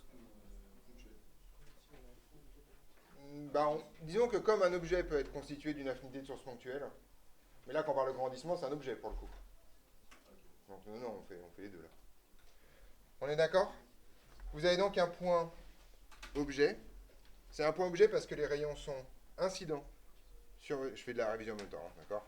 Les rayons sont incidents sur mon système optique. Ceci est donc un point objet. Ce point objet est représenté par un faisceau parallèle. C'est donc un point objet à l'infini. Autrement dit, ceci est mon foyer image. C'est bien l'image. L'image parce que point de concurrence des porteuses émergentes, d'accord? Ceci est mon point image. Si je penche mon objet comme ça, d'accord? Où là le stigmatisme dégueulasse commence à se voir, d'accord? Ok. A priori, je vais avoir une intersection de mes points qui est ici, et ceci est un foyer secondaire, d'accord? Voilà. Comme il n'y a pas de stigmatisme, je vais avoir du mal à vous convaincre que tout ceci est dans un plan perpendiculaire à un axe optique un peu bizarroïde, d'accord? Mais dans le principe, c'est ça. On est au clair là-dessus? Donc là, vous avez l'exemple d'un foyer image. Il va falloir que j'éteigne un peu. Je vais éteindre un peu plus. Voilà. J'ai quelque chose. Bon, j'ai des problèmes de champ, j'ai des problèmes, mais... Vous voyez les trois rayons là qui sortent? Je vais enlever le on défini. Vous voyez les rayons là, globalement? Vaguement. Tout le monde voit les trois rayons? Ces trois là, 1, 2, 3. Si tu les vois pas, tu t'approches, tu vas les voir. Hein? Quand vous tapez, on les voit bien. Ouais, mais comme je dois aussi manipuler les trucs et que j'ai pas des millions de bras, ça va être compliqué. Est-ce que vous êtes d'accord avec moi que à ce stade-là, ce faisceau est un faisceau parallèle? Que les trois sont parallèles entre eux. Ceci vous raconte que ça est situé au foyer objet de ça. Vous avez un foyer objet qui génère une image à l'infini. Un truc qu'il est important à comprendre, c'est que les foyers se déplacent avec l'objet. C'est-à-dire que si je déplace ma lentille, ce point-là n'a pas bougé. Par contre, le foyer objet, il s'est déplacé avec ma lentille, d'accord? Et donc, je n'ai évidemment plus un rayon, un faisceau parallèle ici. On est d'accord? Donc, les foyers, c'est des points qui n'ont pas d'existence propre. C'est juste des points qui se déplacent avec mon objet, qui sont attachés avec l'objet, d'accord? Avec mon système optique. Oui. Quand c'était rapproché, que c'était des faisceaux parallèles, c'est-à-dire la F', c'était le... Ça veut dire que F', c'est le foyer objet de ça, tout en même temps que c'est le foyer image de ça. D'accord? Donc si je mets des numéros, si vous voulez, hein, ça c'est F'1 et ça c'est égal à F2. Très discrètement, je viens de fabriquer une unité astronomique. Voilà. Pas très intéressante parce qu'elle rapetisse au lieu de grossir, mais ça c'est une autre conversation. Ouais. Pourquoi si on bouge la lentille et pas le foyer objet? Justement, non, tu ne peux pas bouger la lentille sans bouger le foyer. Le foyer, en fait, c'est un point qui est là. Et quand je bouge ma lentille, il bouge avec. D'accord? Ce point-là, c'est juste que quand je ramène ma lentille et que j'obtiens un faisceau parallèle, je trouve le moment où le foyer objet de ça coïncide avec ce point-là. Mais le foyer est accroché à la lentille, enfin, c'est à une distance finie. Voilà. Tu peux les voir un peu comme une extension du système. C'est un point particulier qui se balade avec le système. Mais de la même façon, vous prenez un ballon de foot, d'accord? Ou un ballon quelconque, d'accord? Qu'on suppose sphérique. Vous êtes d'accord qu'il y a le centre du ballon? Il n'existe pas le centre du ballon. Je veux dire, si vous regardez à l'intérieur du ballon, il n'y a pas un point avec marqué C au-dessus qui dit coucou, je suis là. D'accord? C'est exactement la même chose pour les foyers. Je t'écoute. J'ai pas vu à peu près la différence entre un point image et un foyer image. Alors, le foyer, si je fais ça, mon foyer, il existe toujours, il est là. Il se déplace avec mon système. D'accord? Par exemple, ici, mon point image, il est là. D'accord? Mais, je vais faire autre chose. Tiens, je vais faire un truc un peu plus convergent quand même, voilà. Là, ceci est un point, ok? D'accord? Ceci est un point objet pour celui-là. L'intersection des rayons émergents, c'est un point image pour ce truc-là. Ceci n'est absolument pas au foyer image de cette histoire, tout simplement parce que ceci est l'image d'un objet qui est ici, à distance finie. Alors, si je voulais que ce soit au foyer, il faudrait que je fabrique un point à l'infini. D'ailleurs, pour faire ça, c'est pas très compliqué, il suffit que je fasse ça. Et là, tout d'un coup, l'image que je forme coïncide avec la position du foyer image. On est d'accord? Et tu vois que quand je déplace ça, je déplace également la position de mon image, tout simplement parce que je déplace le foyer image avec. L'image, il appartient à la lentille. Le foyer image et le foyer objet appartiennent au système. D'accord? Et on le matérialise en faisant la bonne relation de conjugaison. Autrement dit, point objet à l'infini ou point image à l'infini. On est d'accord là-dessus? C'est quoi le foyer objet ici? Alors, foyer objet, il est par là. D'accord? Mais pour l'instant, je ne le matérialise pas. Si je veux matérialiser le foyer objet, il faut que je fabrique d'abord un point à distance finie. C'est pour ça que j'utilise cette lentille-là. Que je positionne ma lentille de telle sorte à avoir un faisceau parallèle en sortie. Et donc là, je découvre que ce point-là coïncide avec la position du foyer objet de cette lentille-là. D'accord là-dessus? Voilà. Alors, parmi les choses que je veux vous montrer, et c'est pour ça que je ne le définis pas en termes de rayon,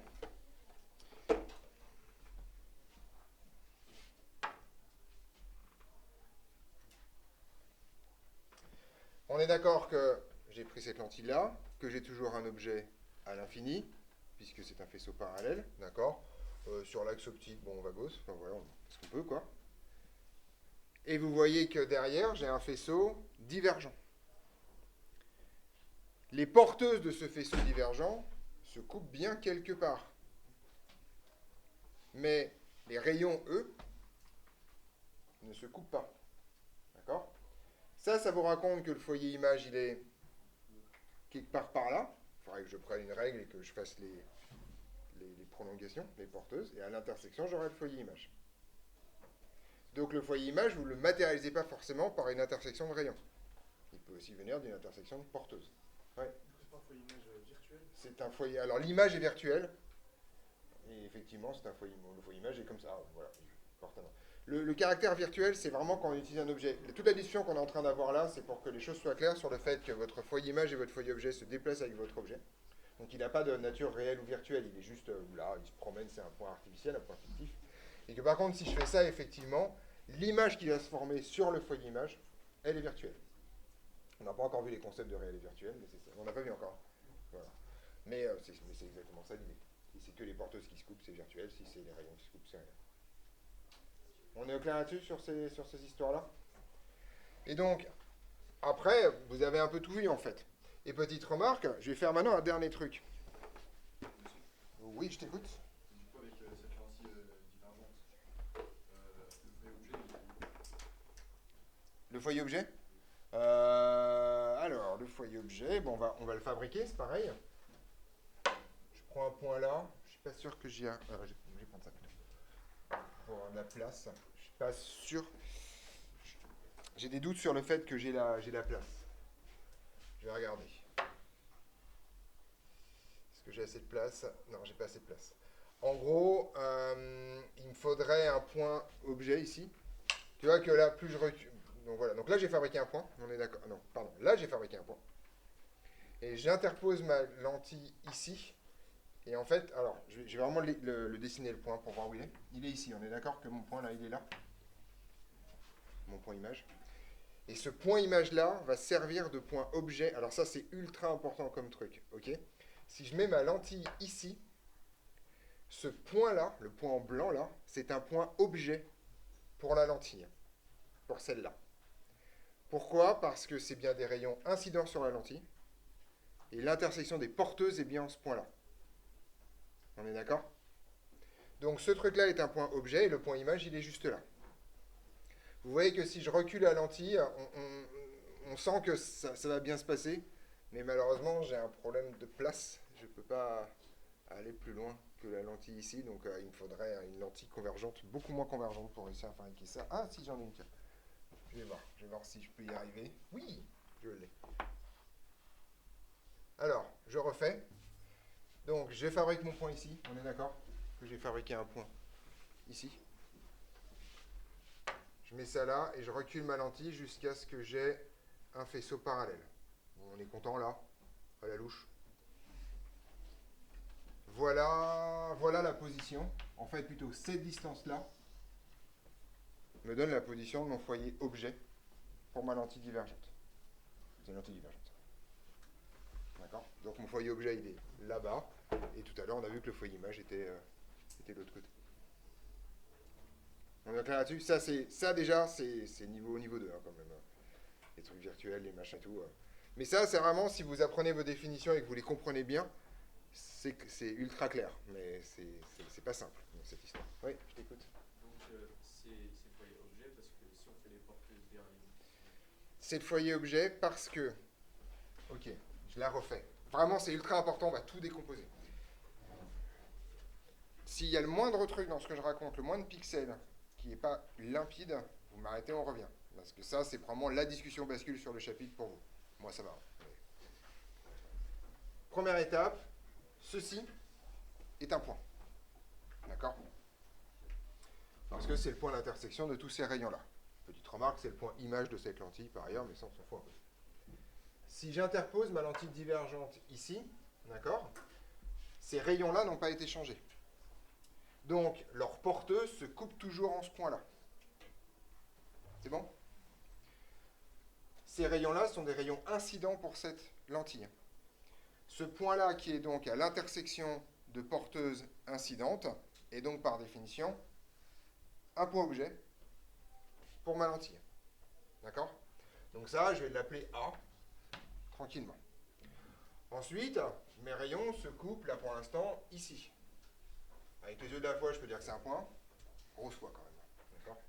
Et donc ça, ce serait l'image par la lentille de A. Bien entendu, la position de cette image va dépendre de la position de la lentille. Ce que je vais faire, c'est que je vais reculer ma lentille. Et on voit que là, on voit que au départ, mon point il est là. Puis plus je vais reculer ma lentille, je ne sais pas si tout le monde voit bien. Quand je recule ma lentille, on voit que mon point a tendance à partir par là. On est d'accord? Il s'éloigne doucement. Et à un moment donné, mes rayons là se coupent, je ne sais pas où, quasiment au bout du tableau. Là, ils se coupent dans un endroit que je ne vois plus. Et à un moment donné, on va pouvoir estimer. Vous voyez que c'est une estimation par ailleurs, que les rayons sont parallèles. De toute façon, à ce stade-là, que les rayons se coupent à 25 mètres, ou à 50, ou à 700, ou à 1000 bornes, ou à l'infini, c'est pareil. Enfin, globalement, je n'ai pas la résolution pour voir ça. À partir de ce moment-là, le point A est toujours un point objet. Ça n'a pas changé. L'image du point A est à l'infini. Pourquoi je sais ça? Parce que, effectivement, c'est écrit par un faisceau parallèle, d'accord? Et donc, comme j'ai trouvé le point dont l'image est à l'infini par ma lentille, ça signifie que ce point-là coïncide avec le foyer objet de ma lentille. Pour faire ce raisonnement-là, ça c'est aussi une grande édification pour vous, j'ai enchaîné que les définitions. Il n'y a pas un théorème dans cette histoire. D'ailleurs, vous avez remarqué, depuis le début du cours, il n'y a pas un théorème. Hein. Il n'y a que les définitions. On manipule que les définitions, une par une. On est d'accord là-dessus? Je t'écoute. Sur un schéma, il nous faudra faire les porteuses. Bah, ça dépend de ce que tu vas faire, mais effectivement, oui, si tu veux, si les rayons se coupent pas, c'est ça, on va faire des porteuses.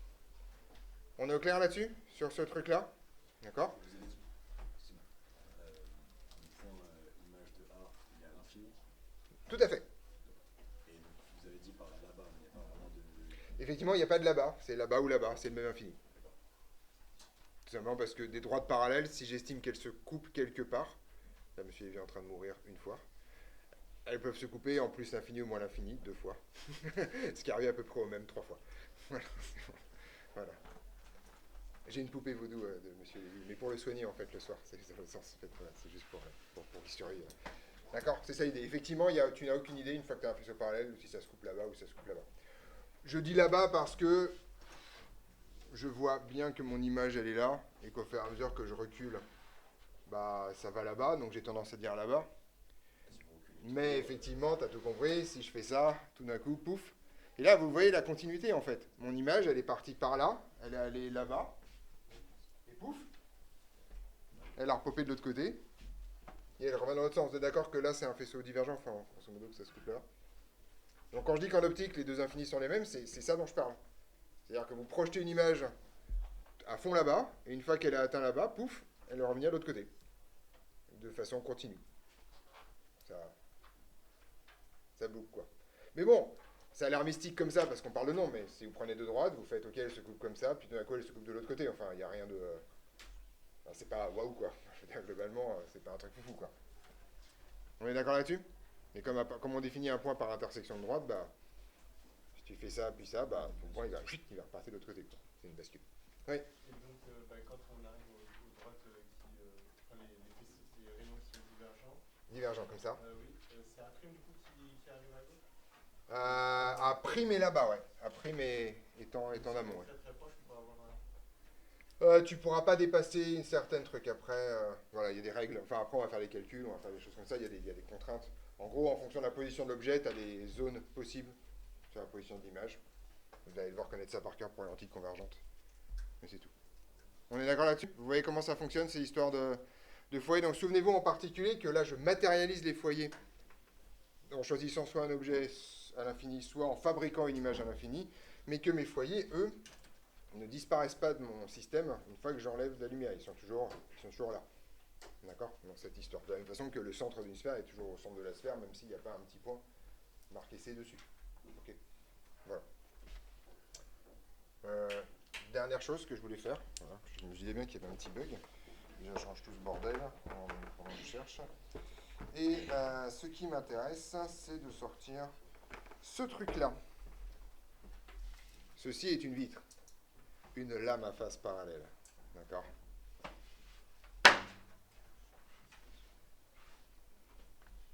Vous remarquez que d'un faisceau parallèle, j'ai fabriqué un faisceau parallèle. On est d'accord? Autrement dit, d'un objet à l'infini, rayon incident, je fabrique une image à l'infini, rayon émergent.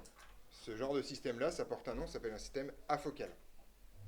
Parce que le foyer objet est manifestement à l'infini, puisqu'il fait ça, d'accord?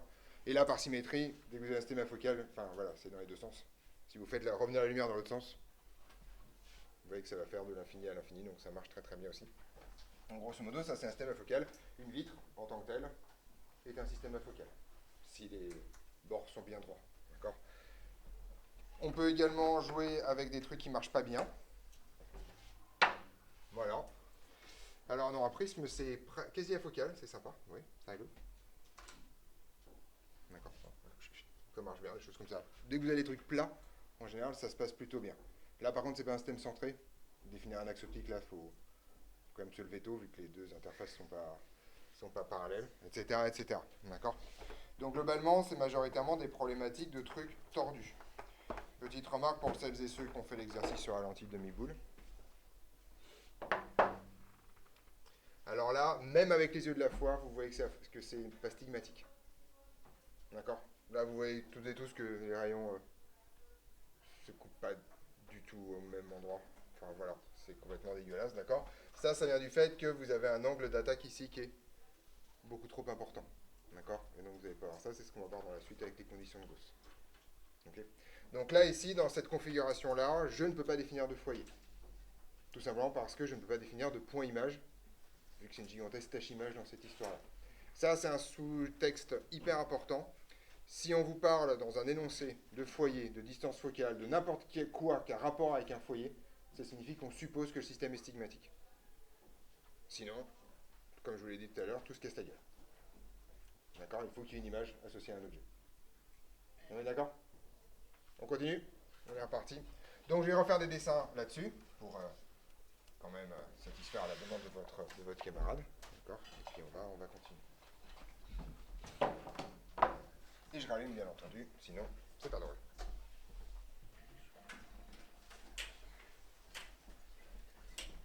J'en étais où? Un peu nulle part. Si, là, voilà. Ok. Donc, graphiquement,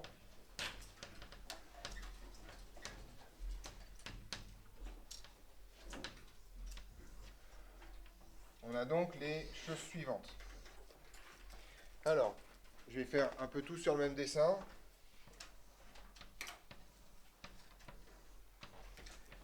Ça, c'est ce que j'ai appelé A infini. C'est un point à l'infini sur l'axe optique, car il est décrit par un faisceau parallèle à l'axe optique.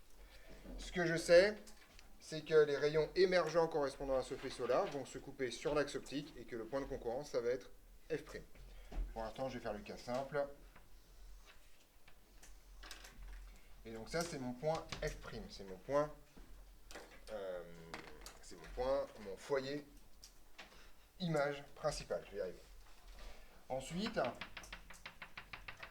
je peux tracer ce truc-là. C'est quoi ce machin-là que je fais en vert? C'est plan focal image, effectivement.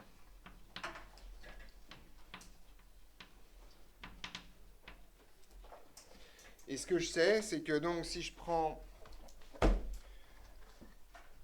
Donc on va voir si vous avez suivi. Si je prends maintenant un faisceau parallèle, mais qui ne serait pas parallèle à l'axe optique, donc ce truc-là, je vais donner un nom, je vais l'appeler B infini. C'est un point, je vais donc forcément avoir un point image, autrement dit des rayons émergents concourants. Comme c'est un point à l'infini, ce truc-là va me donner un foyer image secondaire, qui est donc dans le plan focal image. Donc autrement dit, on ne sait pas trop où, quelque part par là. D'accord? Voilà. Et ça, en fait, c'est un foyer image secondaire. Tout simplement parce que c'est l'image de B infini par mon système, et tous ces foyers-là sont dans le même plan, perpendiculaire à l'axe optique contenant F'. Ouais. Oui, pour être en dessous, il peut se passer plein de trucs là. Il y a des millions de configurations possibles. F' peut être avant, dans le système, ça peut être n'importe où. D'accord. C'est juste, je ne peux pas faire de l'intégralité des cas pour des raisons 1 de temps, 2 du fait que le nombre de cas est infini. Donc, ça va être n'importe où. On est d'accord là-dessus? Sur cette histoire-là? Voilà.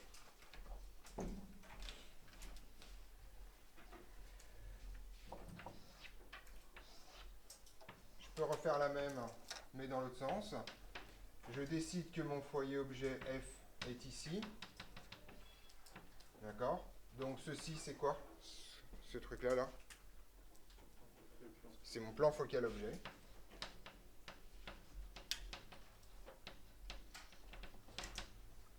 Et si je place une source en F, d'accord? Ça signifie que mes rayons orange vont émerger comment? Parallèle à l'axe optique, d'accord? Il y a les deux dans cette histoire. Comme ça, comme ça, comme ça et comme ça, voilà.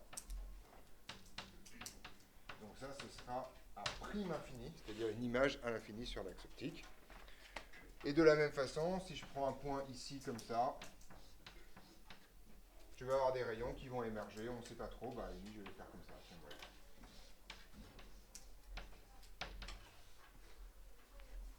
D'accord? On sait qu'ils vont émerger parallèles, mais pas parallèles à l'axe optique vu que mon point est en dehors.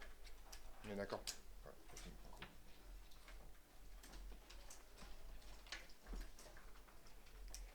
je veux que vous appreniez les définitions en vers, pas les schémas. Au bout de 21 ans de carrière, j'en ai marre d'entendre des élèves quand on leur dit c'est quoi le foyer objet? Ah, c'est quand les rayons ils se coupent. C'est du vécu. Hein. D'accord? Hier, je passe 45 minutes à dire ce qu'est un foyer objet et première colle, c'est quoi un foyer objet? C'est quand les rayons ils se coupent.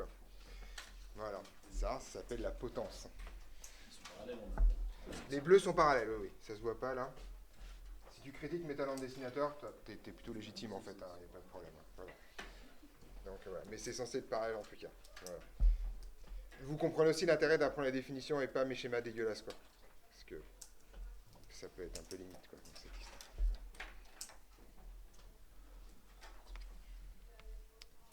Superbe.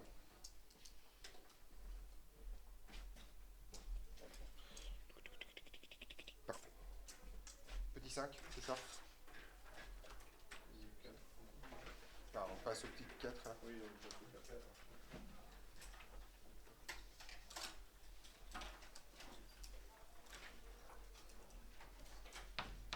Petit 4, système afocal. Grossissement.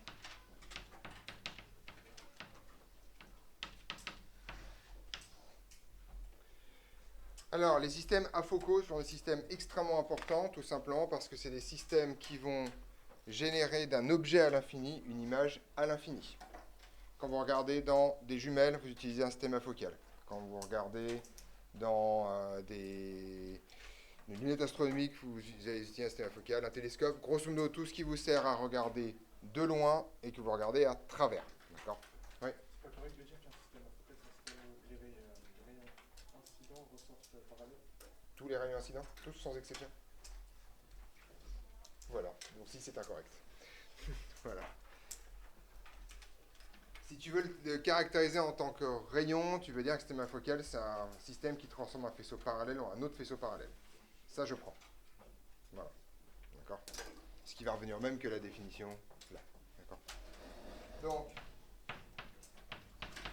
un système qui est dit afocal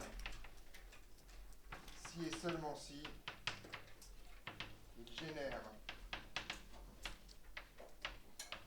d'un objet à l'infini une image à l'infini. Voilà, ça c'est la définition stricte d'un système afocal. Autrement dit, ça signifie que ces foyers, objets, images sont à l'infini, ou qu'il n'a pas de foyer, ça dépend comment vous voulez le dire dans cette histoire-là. D'où le terme afocal, qui n'a pas de foyer, c'est un A privatif ici.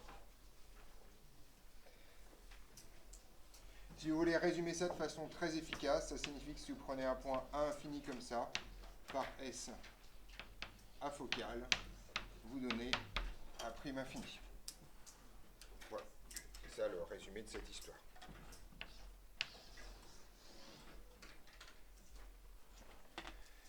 Pour reprendre effectivement la remarque de votre camarade, d'accord, graphiquement, ça veut dire quelque chose de très important. Ça signifie donc que si vous prenez un point quelconque à l'infini, donc ça c'est un point que je vais appeler B infini. C'est un point à l'infini, d'accord? Donc son image se forme sur le plan focal image, ce plan focal image étant à l'infini. Vous générez aussi un faisceau parallèle en sortie. On est d'accord? Donc par exemple, vous allez avoir ça.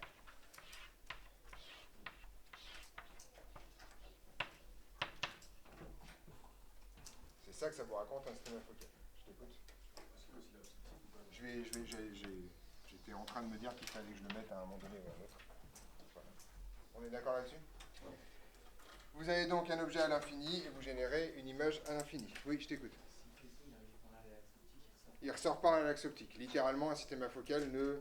Alors, pour les sons d'ouverture, il va le réduire ou l'augmenter, mais en termes de direction, il ne se passe strictement rien pour un système afocal, pour un truc au centre. D'où le fait que pour faire un dessin intéressant, je prends des points.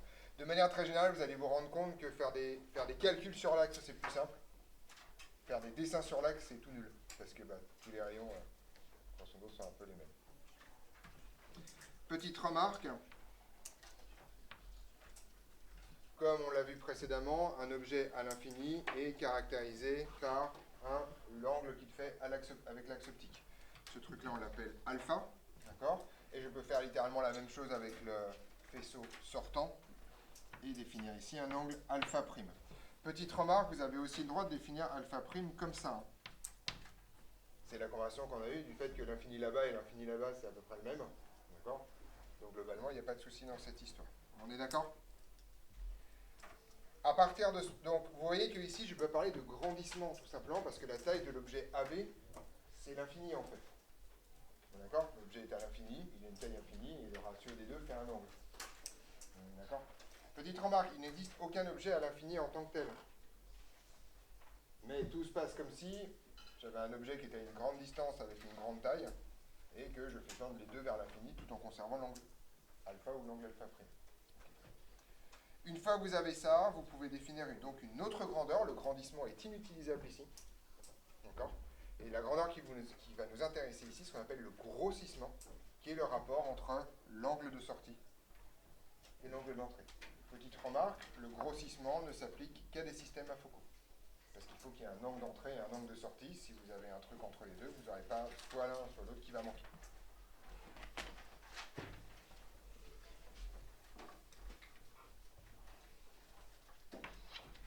Pour un système afocal,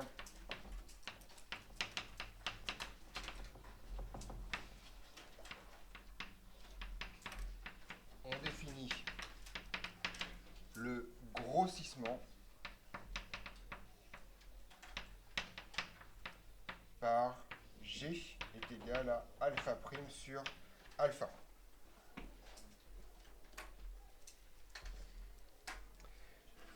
Et on a un vocabulaire similaire au grandissement. Image agrandie, rapetissée, inversée, etc., etc. D'accord, en fonction du signe et de la valeur absolue de G.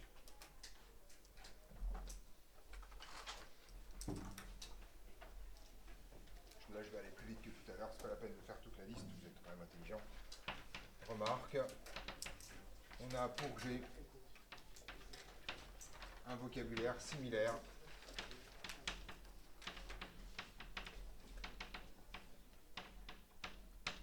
à gamma. D'accord. Agrandi, droite, rapetissé, voilà.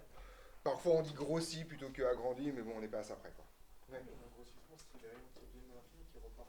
Tout à fait. Comment ça? Le grossissement, du coup, c'est-à-dire que... Ça veut dire qu'en fait, il faut bien voir un objet, c'est l'angle sous lequel tu le vois. Plus l'angle sous lequel tu le vois est gros, plus il est gros, plus il est grand, plus il est gros. D'accord? C'est juste une question d'angle. C'est juste une question d'angle, tu renvoies à ton chapitre 1 sur le sujet. C'est diamètre angulaire. D'accord? Donc en gros, une lunette astronomique grossit parce qu'à l'arrivée, tu vas avoir alpha prime qui va être plus grand que alpha. Autrement dit, tu vas avoir un objet qui va représenter un angle tout petit ici, qui va ressortir sur un angle beaucoup plus gros de l'autre côté. D'accord? Voilà, c'est relativement simple. Oui. Le microscope, c'est la même chose. Juste, Non, parce qu'un microscope, c'est pas focal. Tout simplement parce que tu regardes un objet à distance finie. Donc pour un microscope, il y a une autre grandeur qu'on appelle le grossissement commercial, qui est la chose suivante. Tu fais un truc très bizarre, tu dis ok, si je prenais cet objet et que je le regardais à 25 cm de mon œil, je le verrais sous tel angle. Et avec le microscope, je le vois sous tel autre angle. Et le rapport entre ces deux angles-là, c'est ce qu'on appelle le grossissement commercial. D'accord? C'est grosso modo ce que tu gagnes en utilisant la machine par rapport au fait que tu regardes l'objet avec ta meilleure vue, quoi. Voilà. Si tu n'es pas hypermétrope, bien sûr. C'est ça l'idée. Donc ça, vous allez voir ça dans le plan d'exo de progression commerciale. Mais voilà, un microscope ne regarde pas d'objet à distance infinie. Un objet là. Donc pour le coup, c'est pas un système afocal. On est au clair là-dessus? Je vous laisse la question de cours suivante. Vous avez exactement le même problème. Si on enchaîne n systèmes afocaux de grossissement GI, le grossissement final, c'est le produit des GI. C'est les théorèmes hors programme, c'est pas très très important. Et ouais, ça suffit pour aujourd'hui. Je vous laisse partir et prendre un quart d'heure de pause pour la moitié d'entre vous. Donc je rappelle les alternances. Attendez, j'arrête la vidéo.